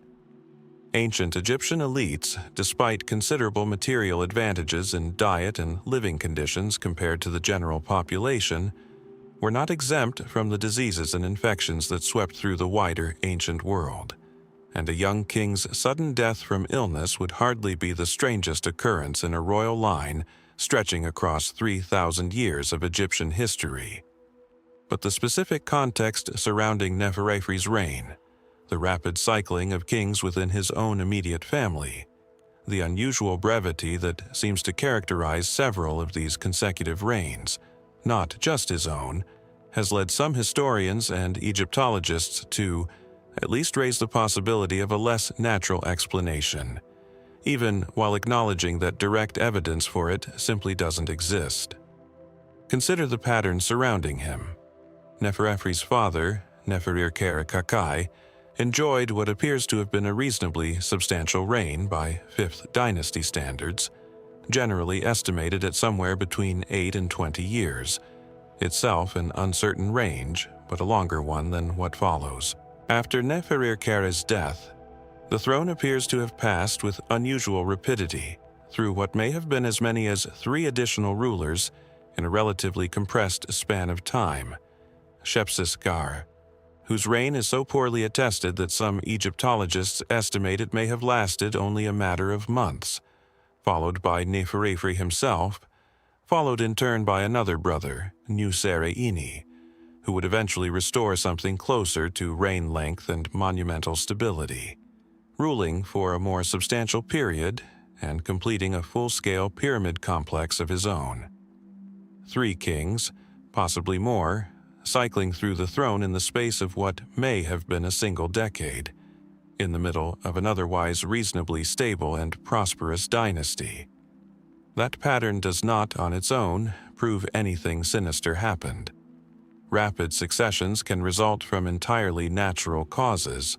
A run of unlucky mortality within one generation of a royal family is not itself statistically implausible, particularly in an era before modern medicine. And Egyptian royal succession, while generally hereditary, was not always a smooth, uncontested transfer from father to eldest son, especially when several sons or close relatives held legitimate claims simultaneously. But the compression is unusual enough and lands close enough to Neferefre's own unusually short and physically unfinished reign, that some historians have wondered whether this brief window in 5th dynasty history represents something more than ordinary bad luck, a contested, possibly factional period within the royal family itself, where competing claims to the throne moved through multiple hands in quick succession, for reasons the surviving administrative record simply never preserved in enough detail to reconstruct. If that speculation holds any truth, it raises the possibility, however unprovable with current evidence, that Neferefre's death was not simply the tragic illness of an unlucky young king, but something connected to whatever internal family or court dynamics produced this broader pattern of rapid succession around him. Was he removed by a rival claimant? Perhaps the same brother, Shepsesker, whose own reign appears sandwiched strangely close to his, in a chronology that some Egyptologists have proposed might not even be fully sequential. A few scholars have gone so far as to suggest that Shepsesker and Neferefre may have briefly held overlapping or rival claims to the throne, rather than following one another in a clean, uncontested sequence, though this remains a minority position built on genuinely thin evidence. Was there a wider court faction maneuvering behind the scenes during this decade, using a series of short-lived, perhaps more easily controlled young kings, as a means of managing power without any of them individually accumulating enough time or authority to challenge that control? These are questions the current archaeological and textual record cannot answer with any confidence. They remain open not because historians enjoy speculation for its own sake, but because the surviving evidence for this specific decade of Fifth Dynasty history is thin enough that multiple, mutually exclusive readings all remain technically compatible with what little we actually have. What makes Neferefre's case distinct from many of the other mysteries in this collection is the particular, almost architectural nature of its central clue. We are not relying purely on a fragmentary text that refuses to elaborate, the way we are with Huzziya. We are not working from a name attached to an act with no explained motive, the way we are with Mursili's murder. Here, the evidence is physical, structural, and in its own way, remarkably direct. A half-built pyramid, abandoned mid-construction and hastily converted into something smaller and cheaper, stands as a kind of frozen record of interruption. Someone, in the middle of the 3rd millennium BC, had to make the decision to stop building the grand monument originally planned, and instead finish the job quickly, with whatever materials and whatever time remained available in order to actually bury their king. That decision, preserved in stone and mud brick for over 4,000 years, tells us with real confidence that something happened faster than expected. It just doesn't tell us what or why. There is one more layer to this mystery worth sitting with, and it concerns not Neferefre's death itself, but what was found alongside his mummy and within the remains of his hastily finished mortuary complex. The Czech excavations recovered fragments of what are known as the Abusir papyri, administrative temple archives, damaged and incomplete, but among the most valuable surviving records of Old Kingdom mortuary temple operations anywhere in Egypt. These documents give us a genuinely rare window into the day-to-day functioning of a 5th dynasty royal cult. Priest rotations, temple inventories, the practical machinery of how a dead king's memory was maintained by the living. And yet, even these unusually detailed records are silent on the one question we most want answered. They tell us how Neferefre's cult was maintained after his death. They tell us nothing about how or why the death arrived so early. Some further physical evidence complicates the picture rather than resolving it. Among the objects recovered from the unfinished pyramid complex were a number of finely carved statues and statue fragments depicting the king, a notably high-quality artistic output for a monument otherwise marked by haste and economy, suggesting that whatever caused the abrupt architectural downgrade of the tomb itself, it did not extend to every element of the king's funerary provisions. Some of these statues are now considered among the finer examples of 5th dynasty royal sculpture to survive. Why would a burial rushed enough to abandon the original pyramid design still receive statuary of this evident quality and care? One reading suggests that the interruption came late enough in the process that certain elements, statuary likely commissioned and perhaps substantially completed earlier in the preparations, could still be finished and included, even as the larger architectural plan had to be abandoned for lack of remaining time. Another, more speculative reading wonders whether the apparent contradiction reflects competing priorities among the officials managing the burial, a court that could not, or would not, delay the funeral itself to complete the pyramid, but that still had the resources, and perhaps the motivation, to ensure the king's image at least was rendered with appropriate royal dignity. We are left, in the end, with a young man, likely still in his early 20s, possibly younger, who inherited a throne within a family already cycling rapidly through kings, who reigned for what was almost certainly a handful of years at most, and who died with enough unexpected suddenness that the enormous stone monument meant to secure his eternity had to be abandoned mid-construction and replaced with something built in evident haste. Every specific explanation for why sits on a foundation of educated inference rather than confirmed fact. Illness is plausible and remains the explanation most historians favor in the absence of anything more concrete. A contested succession within his own family is possible, and would not be out of character for a royal court where multiple close relatives held legitimate claims within a single narrow generational window. Something else entirely, lost along with whatever administrative records once might have explained it in more direct terms, cannot be ruled out either. What survives is the pyramid itself, still standing today at Abusir in its unfinished, compromised form, a stepped core that was never given the smooth casing its builders originally intended. A monument that has spent over 4,000 years as a physical record of a plan interrupted. Every other pyramid at Abusir, built for kings who reigned longer and died on something closer to their own schedule, achieved the polished, completed form Egyptian royal ideology demanded. Neferefre's alone stands as a kind of frozen question mark on the desert plateau, proof, in stone, that something happened faster than anyone building that monument had expected it to. What that something actually was is a question the sand around Abusir has kept, so far, entirely to itself. Sand kept Neferefre's secret for 4,000 years. Off the coast of another ancient land, it was ash that did the keeping. The fine, drifting ash of a funeral pyre that, according to a single surviving account, one man built for himself, alone, in the ruins of his own failed ambition. The man's name was Himilco, and he was a general of Carthage, that great Phoenician trading empire on the coast of North Africa, in what is now Tunisia, a city whose wealth and naval power would one day make it Rome's most dangerous rival, but whose earlier centuries of conflict were fought closer to home, on the island of Sicily, against the Greek colonies that had planted themselves along its coasts generations before. And the object at the center of this particular mystery is not a monument at all, but something far more fragile and far more telling.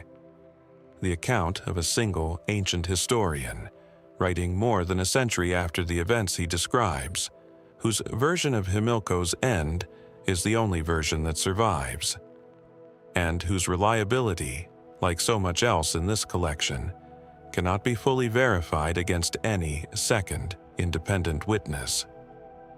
To understand what happened to Himilco, you first have to understand what he had already survived, because his final campaign was not his first, and the man who met his end sometime around 396 BC was not some untested commander gambling recklessly with forces he didn't understand. He was, by the time of his final campaign, one of the most experienced and successful generals Carthage had ever fielded. A man who had already led Carthaginian forces to victory in Sicily once before, sacking the great Greek city of Acragas in 406 BC in a campaign so brutal that ancient accounts describe the city's population fleeing en masse rather than face a siege. leaving behind wealth and treasures that made the sack of Acrages legendary, even among later Greek and Roman historians who had no particular sympathy for Carthage. That earlier success is important context, because it means the disaster that eventually consumed Himilco cannot simply be written off as inexperience or poor generalship or a commander in over his head. This was Carthage's most trusted military leader, sent to finish what earlier campaigns had started: the conquest, or at least the decisive subjugation, of Greek Sicily, with the city of Syracuse, the largest, wealthiest, and most defensible Greek power on the island, as the ultimate objective. The siege of Syracuse, which Himilco commanded beginning around 397 BC, is where the mainstream historical record and the deeper mystery begin to diverge, because the campaign that started with every advantage a Carthaginian commander could ask for — overwhelming naval superiority, a battle-tested army, a Greek Sicilian world still fractured and distracted by its own internal rivalries — ended in a catastrophe so total that it would help cement, within a single generation, one of the most storied military reputations in the ancient Mediterranean, that of Dionysius the First of Syracuse, the tyrant whose successful defense against Himilco's siege became a foundational chapter in his own long and formidable rule. Our primary source for what happened is the Sicilian Greek historian Diodorus Siculus, writing in the 1st century BC, meaning roughly 300 years after the events themselves. Working from earlier historical accounts now lost to us, chiefly the work of a historian named Timaeus, whose original text does not survive independently, and whose own reliability we can only assess secondhand, through the filter of how faithfully Diodorus preserved it. This layered second-hand quality to our evidence is worth flagging immediately, because it shapes everything that follows. We are not reading a contemporary account of Himilco's fate, nor even a source from the following generation. We are reading a much later historian's synthesis of an already old historical tradition, describing events from the perspective of the very Sicilian Greek world that had every cultural and political reason to tell this particular story in the most memorable and most morally satisfying way possible. According to that tradition, the siege of Syracuse collapsed not primarily through Greek military skill, but through disease. Diodorus describes a devastating plague sweeping through the Carthaginian camp during the siege, a catastrophic epidemic that, in his account, killed enormous numbers of Himilco's soldiers, weakened his fleet's crews to the point of near total incapacity, and transformed what had been an overwhelming besieging force into a camp of the dying and the desperate within a matter of weeks. Modern historians generally accept that some genuine epidemic did occur, since ancient armies encamped for extended sieges in unsanitary, densely packed conditions were extraordinarily vulnerable to exactly this kind of catastrophic disease outbreak, and since Dionysius's subsequent victory, following what had been, by every earlier measure, a losing position for Syracuse, is otherwise difficult to explain through conventional military factors alone.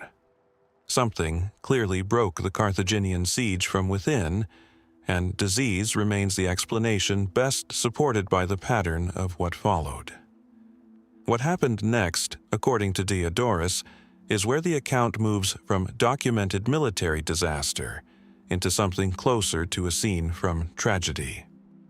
With his army devastated by plague and his position at Syracuse no longer tenable, Himilco is said to have negotiated a secret, humiliating withdrawal, abandoning the bulk of his remaining forces, including, in the most damning version of the story, the allied Sicilian troops who had fought alongside Carthage throughout the campaign, and slipping away by night with only his surviving Carthaginian citizen soldiers, leaving everyone else to face Dionysius's forces without him.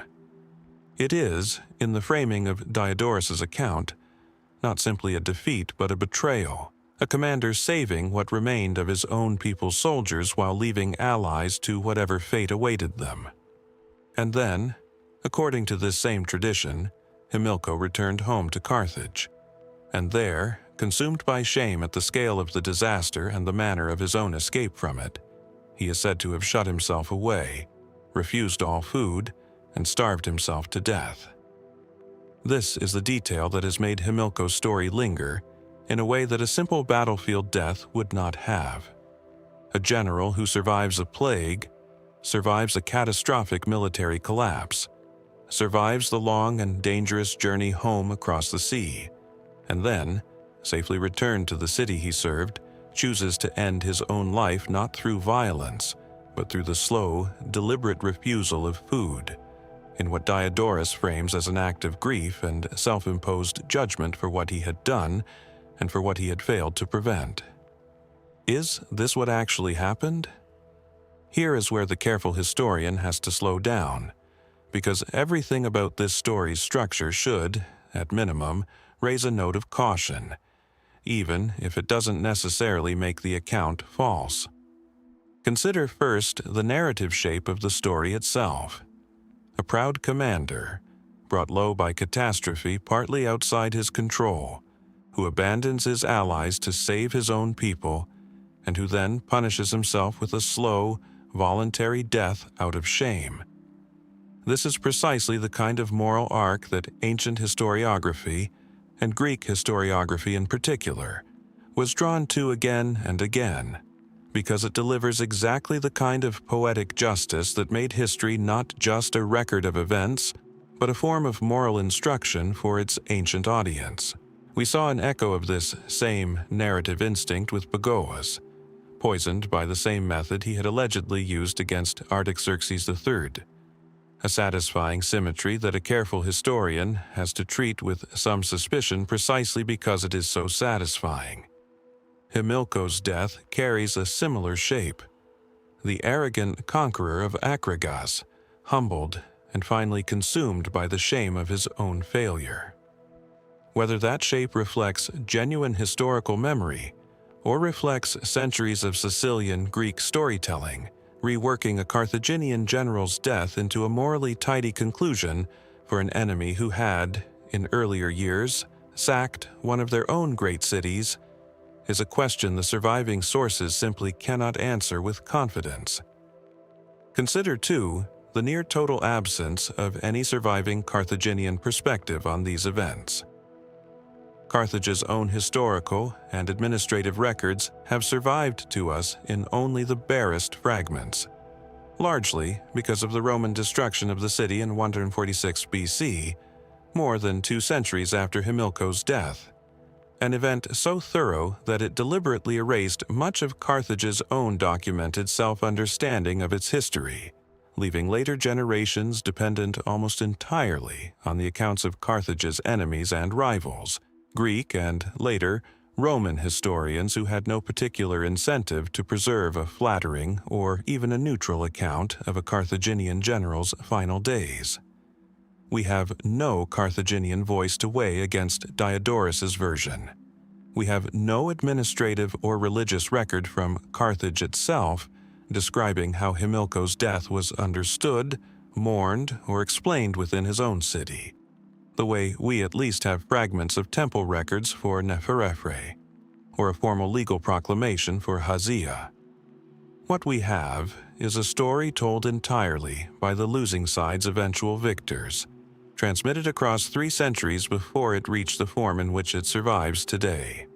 This gap has led some modern historians to propose alternative readings of Himilco's actual fate, readings that don't necessarily reject the broad outline of catastrophic defeat and plague, but that question the specific, dramatic detail of a deliberate death by starvation. Some have suggested that Himilco may simply have died of illness himself. Plausible enough, given how thoroughly disease had already ravaged his army, and given that a commander who spent weeks in close contact with a plague-stricken camp before making a difficult sea voyage home would hardly have been immune to the same epidemic conditions that killed so many of his soldiers.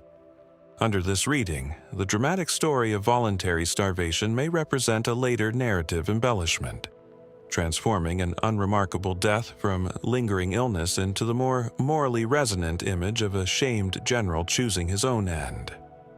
Others have proposed a still more political reading, that Himilco's death, whatever its immediate physical cause, may have been connected to the harsh judgment Carthage's own political and military establishment often applied to unsuccessful commanders.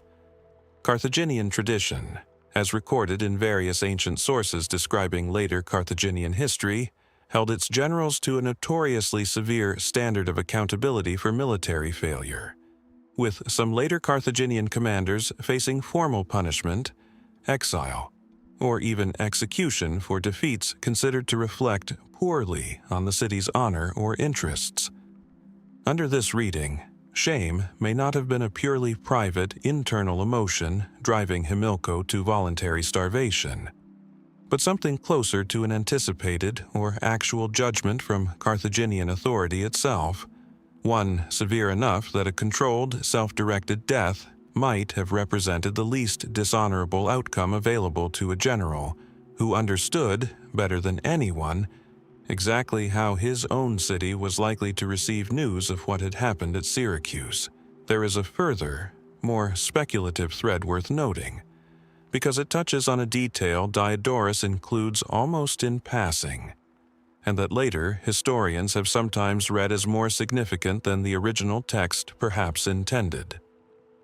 In describing Himilco's final withdrawal from Syracuse, Diodorus notes that the Sicilian allies he left behind, most notably a contingent of Sicels, the island's indigenous population, who had fought alongside Carthage against the Greek colonists, were said to have been especially embittered by their abandonment, and some accounts suggest lingering resentment among Carthage's Sicilian allies in the years that followed. Resentment that arguably weakened Carthaginian influence on the island going forward. Did word of this abandonment reach Carthage ahead of Himilco's own return, shaping how he was received and how much choice he actually had in what happened to him next? Diodorus doesn't say.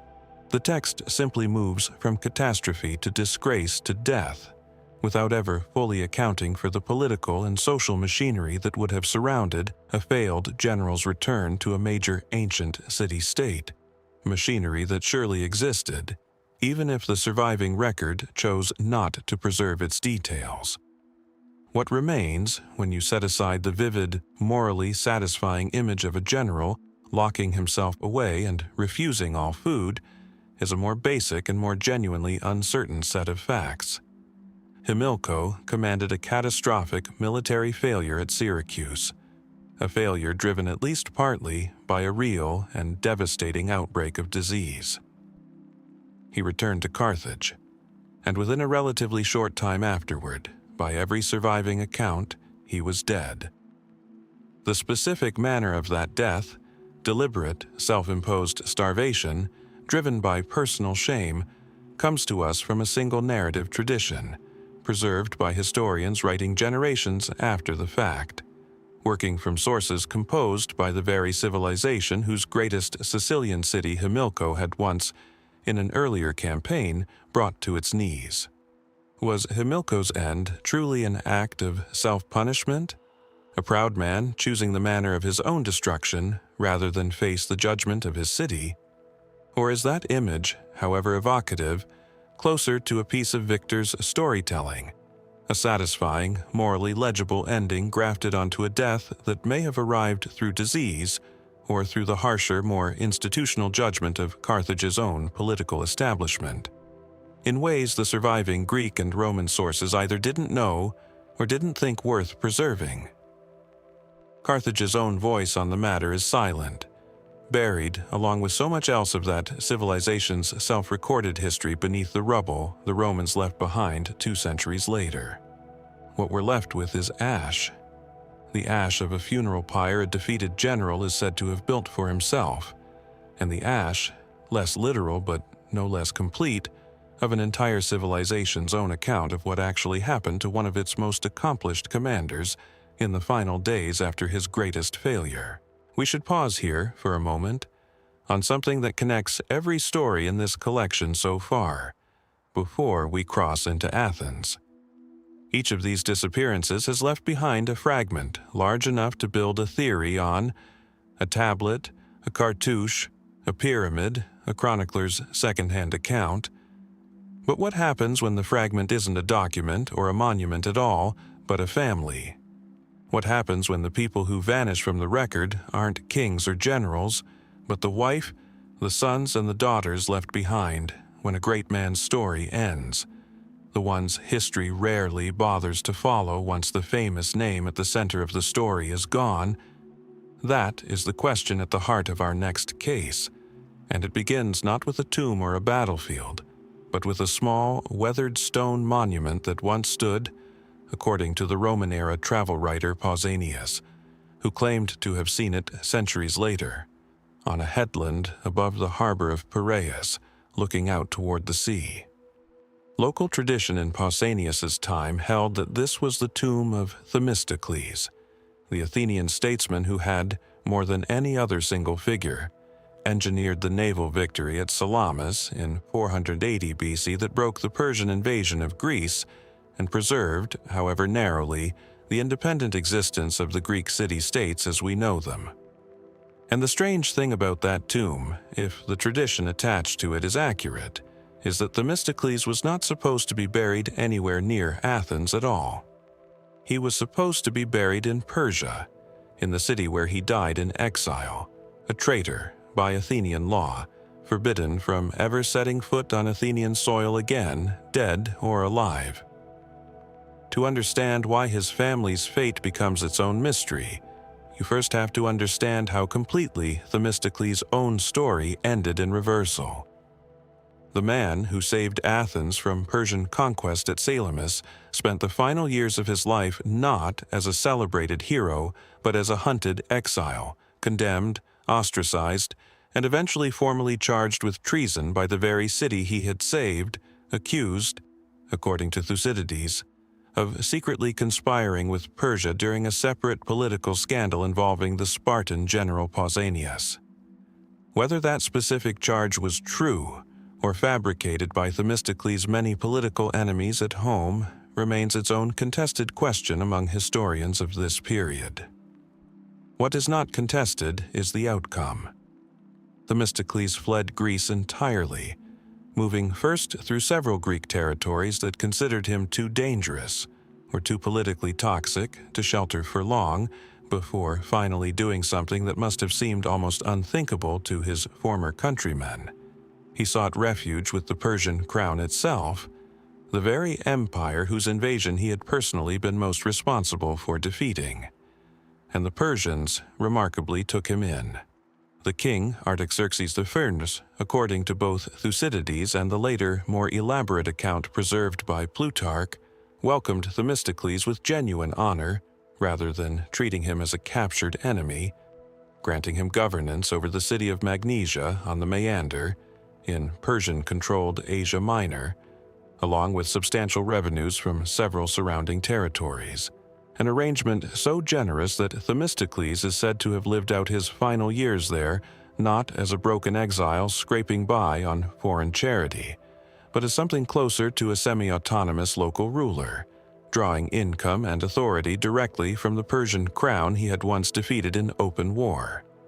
He died at Magnesia sometime around 459 BC, roughly 2 decades after Salamis.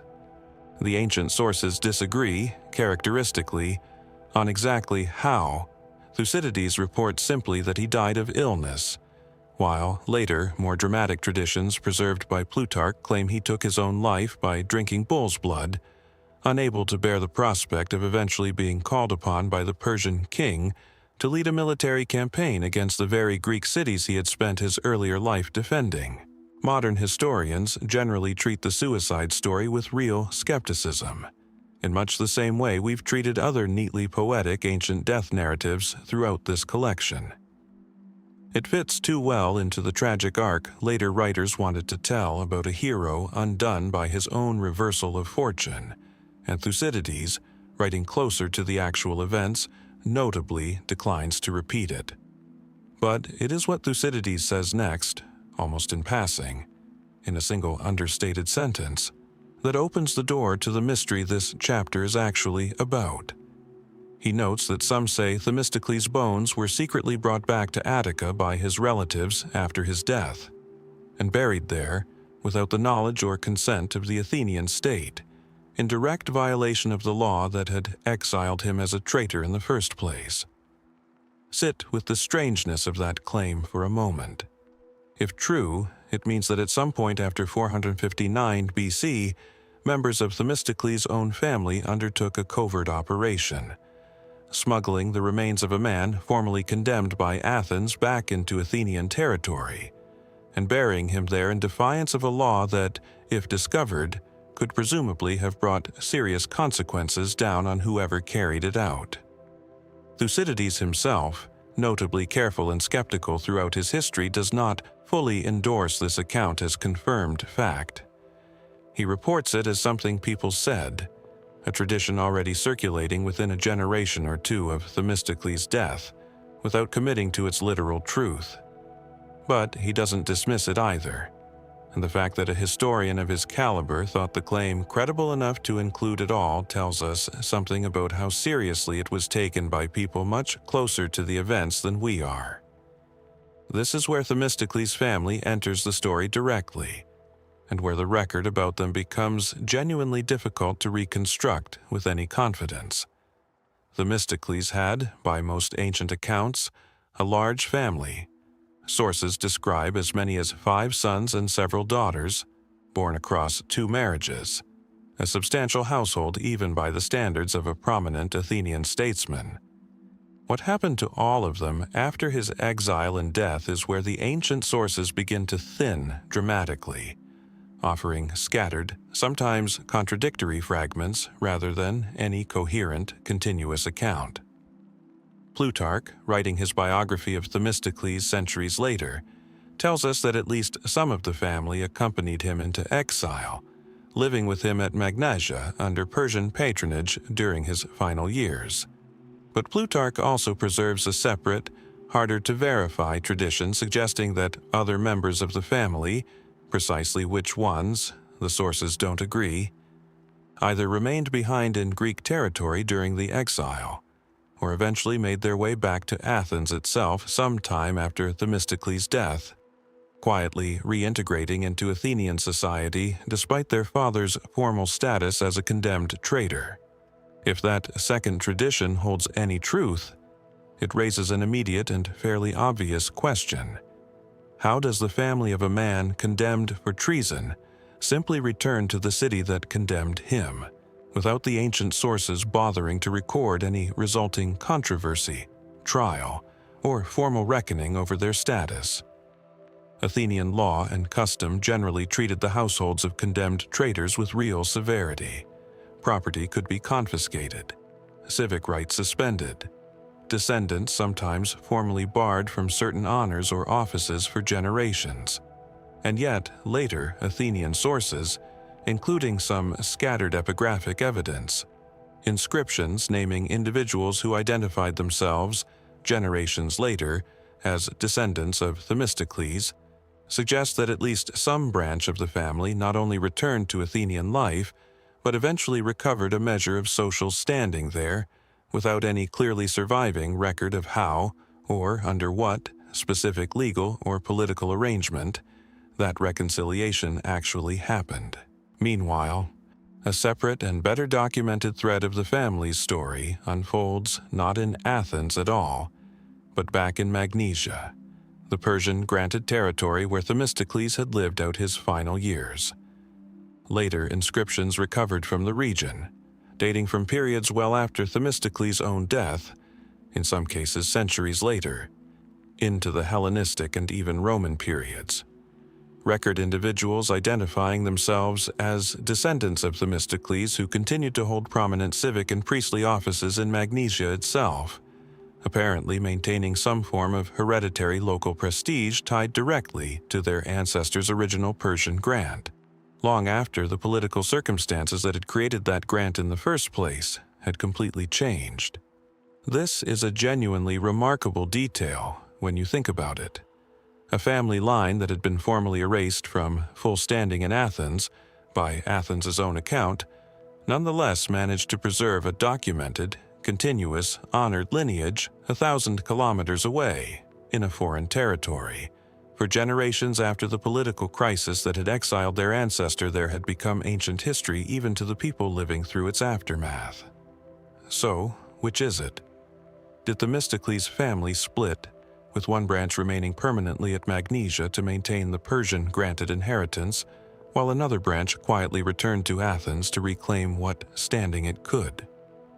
Did the entire family eventually return to Greek territory, leaving the Magnesian inscriptions to represent a separate, perhaps more distantly related line, or a deliberate later claim of descent made by local Magnesian elites eager to associate themselves with a famous name, whether or not the biological connection was as direct as the inscriptions imply?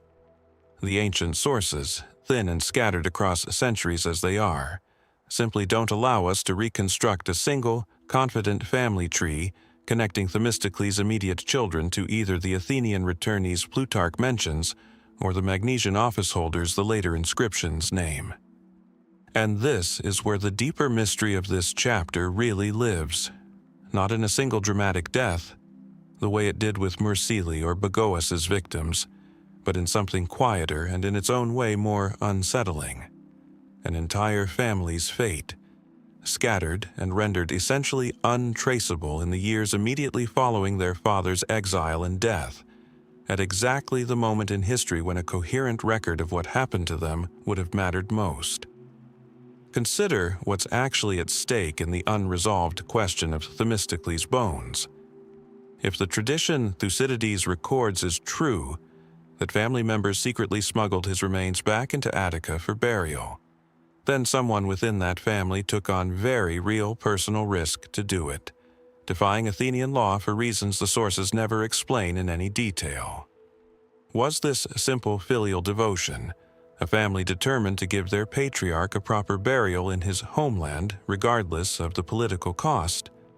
Or was it something more calculated, an attempt, however quiet and unofficial, to begin rehabilitating the family's own standing in Athens by demonstrating, through this act of loyalty and risk, that Themistocles' descendants still considered themselves fundamentally Athenian, whatever judgment the city itself had passed on their father? If the secret burial happened at all, we don't know who specifically carried it out, how it was accomplished without official notice, or what it might have cost the family members involved if the operation had been discovered. There's a further layer of uncertainty worth raising here, one that speculative historians have occasionally pointed to, though it remains firmly in the territory of informed guesswork rather than established fact. Themistocles' relationship with Persia did not end cleanly with his death. His descendants at Magnesia continued, as we've seen, to hold their positions under the same general framework of Persian regional administration that had granted Themistocles his territory in the first place, meaning that for at least the following generation or two, some branch of this family occupied a genuinely unusual position.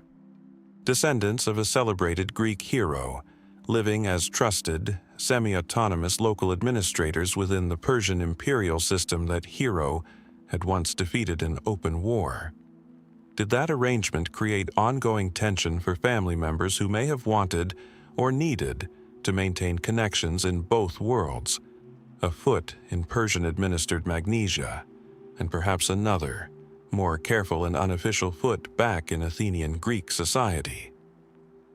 Some historians have wondered whether the split, contradictory picture the sources give us, family members appearing in both Athenian and Magnesian contexts across the following decades, doesn't reflect confused or unreliable ancient record-keeping so much as it reflects the actual, genuinely divided reality of a family straddling two worlds that had every reason to view each other with suspicion, doing its best to maintain standing and safety in both.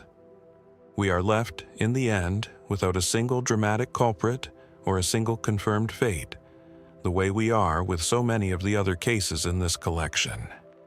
There is no name like Bagoas's to attach to a specific act of betrayal here, no unfinished pyramid standing as physical proof of sudden catastrophe. What we have instead is something more diffuse and, in its own way, more haunting. A large, prominent family that appears clearly in the historical record right up until the moment their most famous member dies in exile, and then scatters into contradiction, rumor, and centuries later inscriptions that may or may not connect back to the same bloodline in any way we can confidently verify. Perhaps that scattering is itself the most honest reflection of what actually happens to families caught on the wrong side of a great political reversal.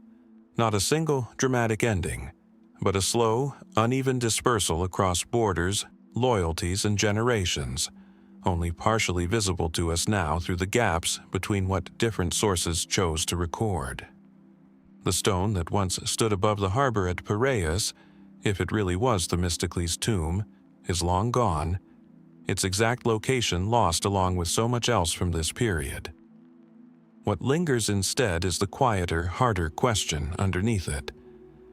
If a family risked everything to bring one man's bones home in secret, why does the rest of that same family's story disappear so completely into the space between two empires? And how much of what actually happened to them are we still, even now, simply choosing not to ask? North and west now, away from the divided loyalties of Magnesia and the quiet harbor at Piraeus, to the rugged frontier kingdom that had watched Athens, Sparta, and Persia exhaust themselves against one another for generations, and that would, within a century of Themistocles' death, absorb the entire Greek world into something larger than any of them had imagined. This is Macedon. Not yet the empire Alexander the Great would carve out of Persia's ruins, but the kingdom 2 generations before him, still consolidating its own borders against the same restless, opportunistic neighbors who had harassed it for as long as anyone could remember. And the man at the center of this next mystery is not a name most people outside specialist circles would recognize, even though he sat on the same throne Alexander himself would one day inherit. Demetrius II of Macedon, whose reign lasted barely a decade, and whose death, sometime around 229 BC, remains one of the more genuinely puzzling gaps in the historical record of the Hellenistic age. To understand why his death is a mystery at all, rather than simply a footnote, you have to understand the peculiar historical moment Macedon occupied by the time Demetrius II inherited its throne. Alexander's empire, as we saw earlier in this collection, had fractured after his death into the rival successor kingdoms of his former generals, the Seleucids ruling the old Persian heartland, the Ptolemies ruling Egypt, and Macedon itself, the original homeland of Alexander's dynasty, now ruled by a different successor line, the Antigonids, descended from one of Alexander's own generals rather than from Alexander's own blood. By the time Demetrius II came to power around 239 BC, this third great Hellenistic kingdom had spent decades fighting a grinding, exhausting, multi-front struggle simply to hold its own borders, against the Aetolian League and Achaean League to the south.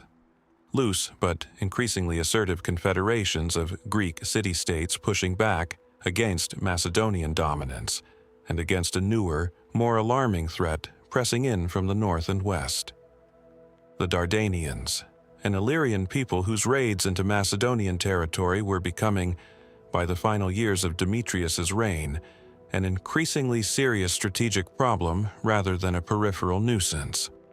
Demetrius II inherited this exhausting, three-sided struggle from his father, Antigonus II Gonatas, and spent virtually his entire decade-long reign fighting some combination of these enemies simultaneously, a conflict later historians would come to call, somewhat dryly, the Demetrian War, in recognition of just how thoroughly this single ongoing struggle came to define his kingship.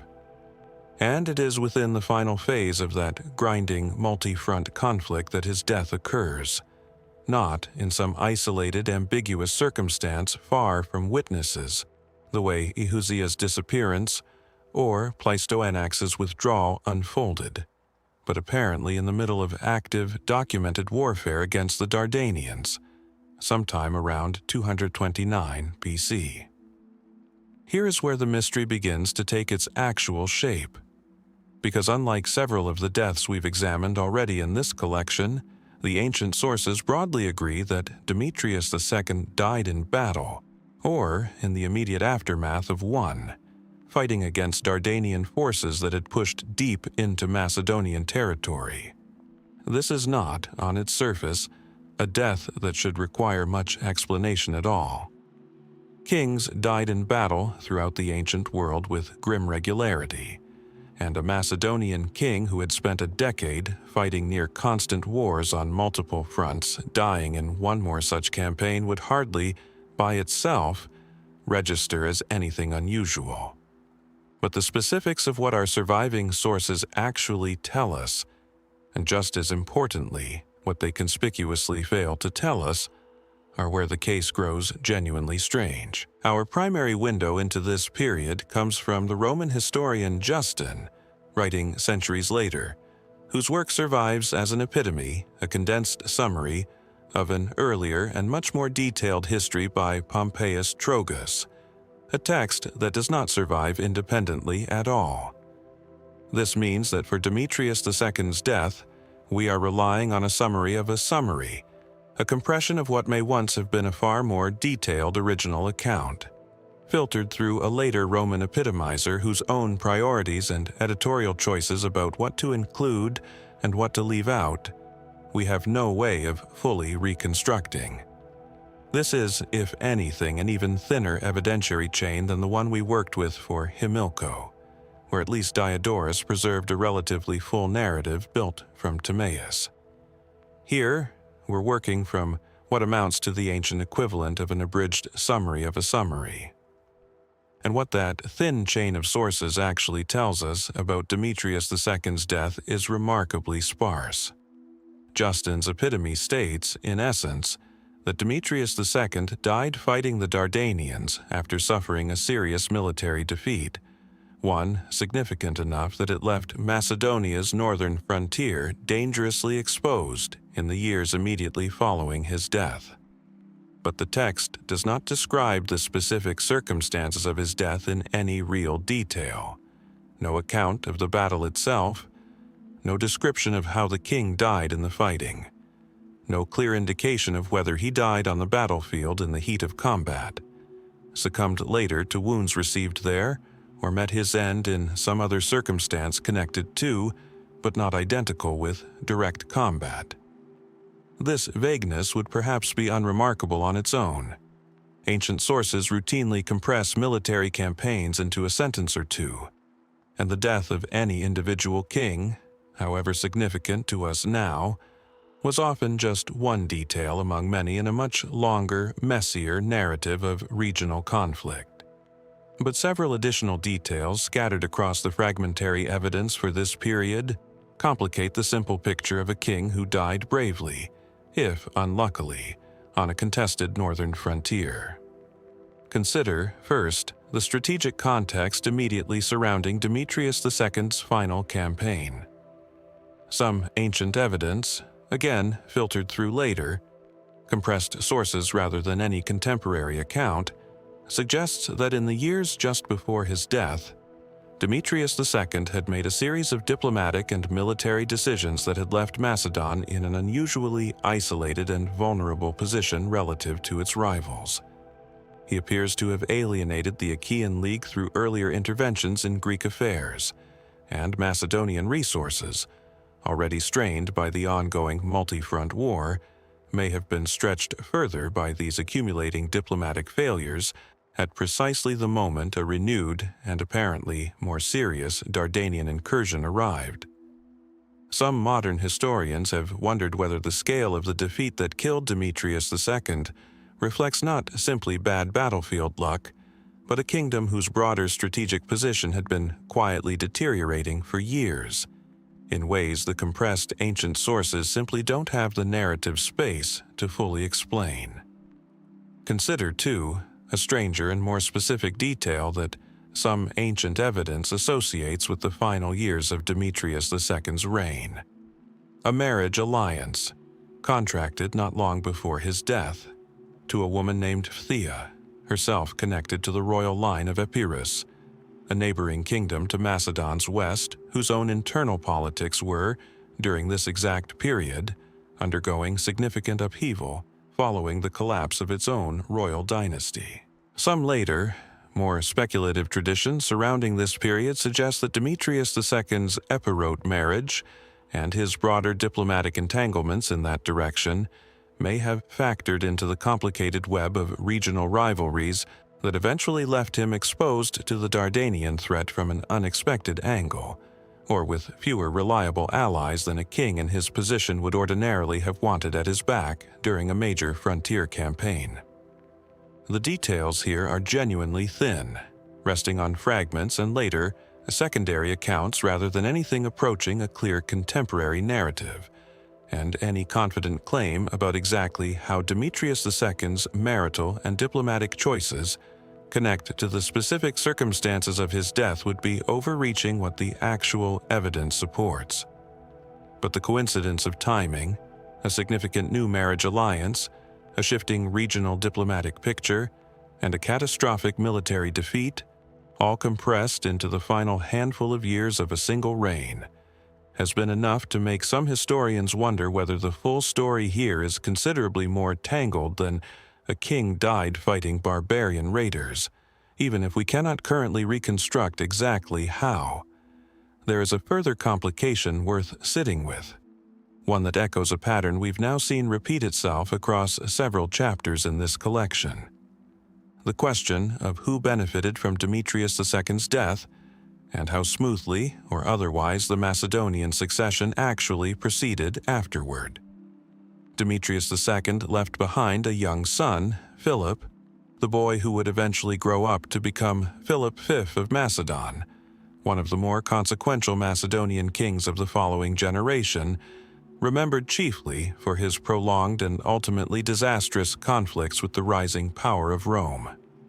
But Philip was far too young to actually assume the throne at the moment of his father's death, which meant Macedon, in the immediate aftermath of a catastrophic military defeat that had just killed its king, needed some form of regency or interim leadership to hold the kingdom together during a moment of maximum vulnerability, precisely the kind of power vacuum that, as we've seen repeatedly throughout this collection, tends to invite exactly the sort of ambitious maneuvering that leaves later historians wondering how natural a given transition of power actually was. That interim role fell to a man named Antigonus Doson, a cousin of Demetrius II from within the same extended Antigonid royal family, who took up the regency on behalf of the young Philip, and who would, within a relatively short time, be formally acclaimed as king in his own right, rather than simply remaining a caretaker regent for his young cousin. Antigonus Doson would go on to rule Macedon effectively and successfully for roughly a decade, stabilizing the kingdom's military position, defeating the very Illyrian and Dardanian threats that had killed his predecessor, and eventually handing the throne back, upon his own death from illness, to Philip V, who by then had grown old enough to actually assume it. On its face, this succession reads as a reasonably orderly, even admirable, example of Hellenistic dynastic pragmatism, a capable adult relative stepping in during a genuine national emergency to prevent a child king's inheritance from collapsing entirely under external military pressure, and then honoring his obligation to eventually restore the throne to its rightful line. Ancient and modern historians alike have generally treated Antigonus Doson's regency and reign in fairly positive terms, crediting him with genuinely stabilizing Macedon during one of its more precarious moments. And yet the underlying pattern here, a king dies suddenly in circumstances the surviving sources describe only vaguely, leaving behind a child heir too young to rule, with power passing instead to an adult relative who happened to be perfectly positioned to step into the resulting vacuum, is precisely the shape that, in several other chapters of this collection, has turned out to conceal something considerably less straightforward than it first appeared. We are not suggesting, and the evidence does not support, that Antigonus Doson orchestrated his cousin's death on some distant, chaotic battlefield against Dardanian raiders in order to seize the regency for himself. There is no direct evidence pointing toward anything of the kind, and Doson's subsequent conduct, genuinely defending Macedon's frontiers and genuinely returning the throne to Philip V rather than founding a new dynastic line of his own, argues against reading his role in overly sinister terms. But it remains a striking coincidence, worth naming plainly rather than passing over, that our thin, compressed sources leave us with almost no detailed account of exactly how Demetrius II died, while simultaneously handing power, with remarkably little apparent friction, to precisely the relative best position to benefit from a swift and uncontested transition. This is, in the end, a mystery built less on a single vivid, unexplained detail. There is no unfinished pyramid here, no recarved cartouche, no secretly repatriated set of royal bones, and more on the accumulated weight of what our sources simply never bothered, or were never able, to tell us. We know Demetrius II died fighting the Dardanians, probably in 229 BC, after a decade spent grinding through an exhausting, multi-front war his kingdom could barely sustain. We know his final years included a notable marriage alliance and a shifting, increasingly precarious diplomatic position relative to Macedon's neighbors. We know his death left behind a child heir, and that power passed with unusual smoothness to an adult relative who governed capably in the years that followed. What we do not know, what no surviving source, however carefully read, actually tells us, is anything about the specific battle in which Demetrius II died, where precisely it was fought, how the fighting actually unfolded, what decisions or misjudgments on the Macedonian side may have contributed to the scale of the defeat, or whether the king's death came in the ordinary, brutal chaos of ancient battle, or under circumstances someone, at some point in the long chain of historians and epitomizers between Pompeius Trogus and the summary that survives to us today, chose not to preserve in any detail at all. Perhaps that omission reflects nothing more than the ordinary erosion of historical memory across centuries of textual transmission, the same slow attrition of detail that has thinned so many other ancient accounts down to their barest outlines by the time they reach us. Ancient military campaigns against non-Greek, non-literate frontier peoples like the Dardanians were, by the standards of Greek and Roman historiography, rarely considered worth the same narrative care as conflicts between the great Hellenistic kingdoms themselves, and a king's death in such a campaign might simply have seemed, to the historians recording it, less significant and less worth elaborating than a death in a more prestigious dynastic conflict. But it's worth asking, all the same, what exactly was lost in that compression? What a fuller account of Demetrius II's final campaign, had it survived, might have told us about the true state of Macedon's northern frontier in his final years, about the marriage and alliances that shaped his final diplomatic choices, and about the particular currents within his own extended royal family that made his cousin's rise to power, in the aftermath of his death, look so remarkably, perhaps almost suspiciously, uncomplicated. A king died fighting on a contested frontier, in a battle no surviving source describes in any real detail, and the throne passed smoothly to the relative best position to hold it together. Somewhere in the gap between those two plain facts sits the actual, fuller story of Demetrius II's final days.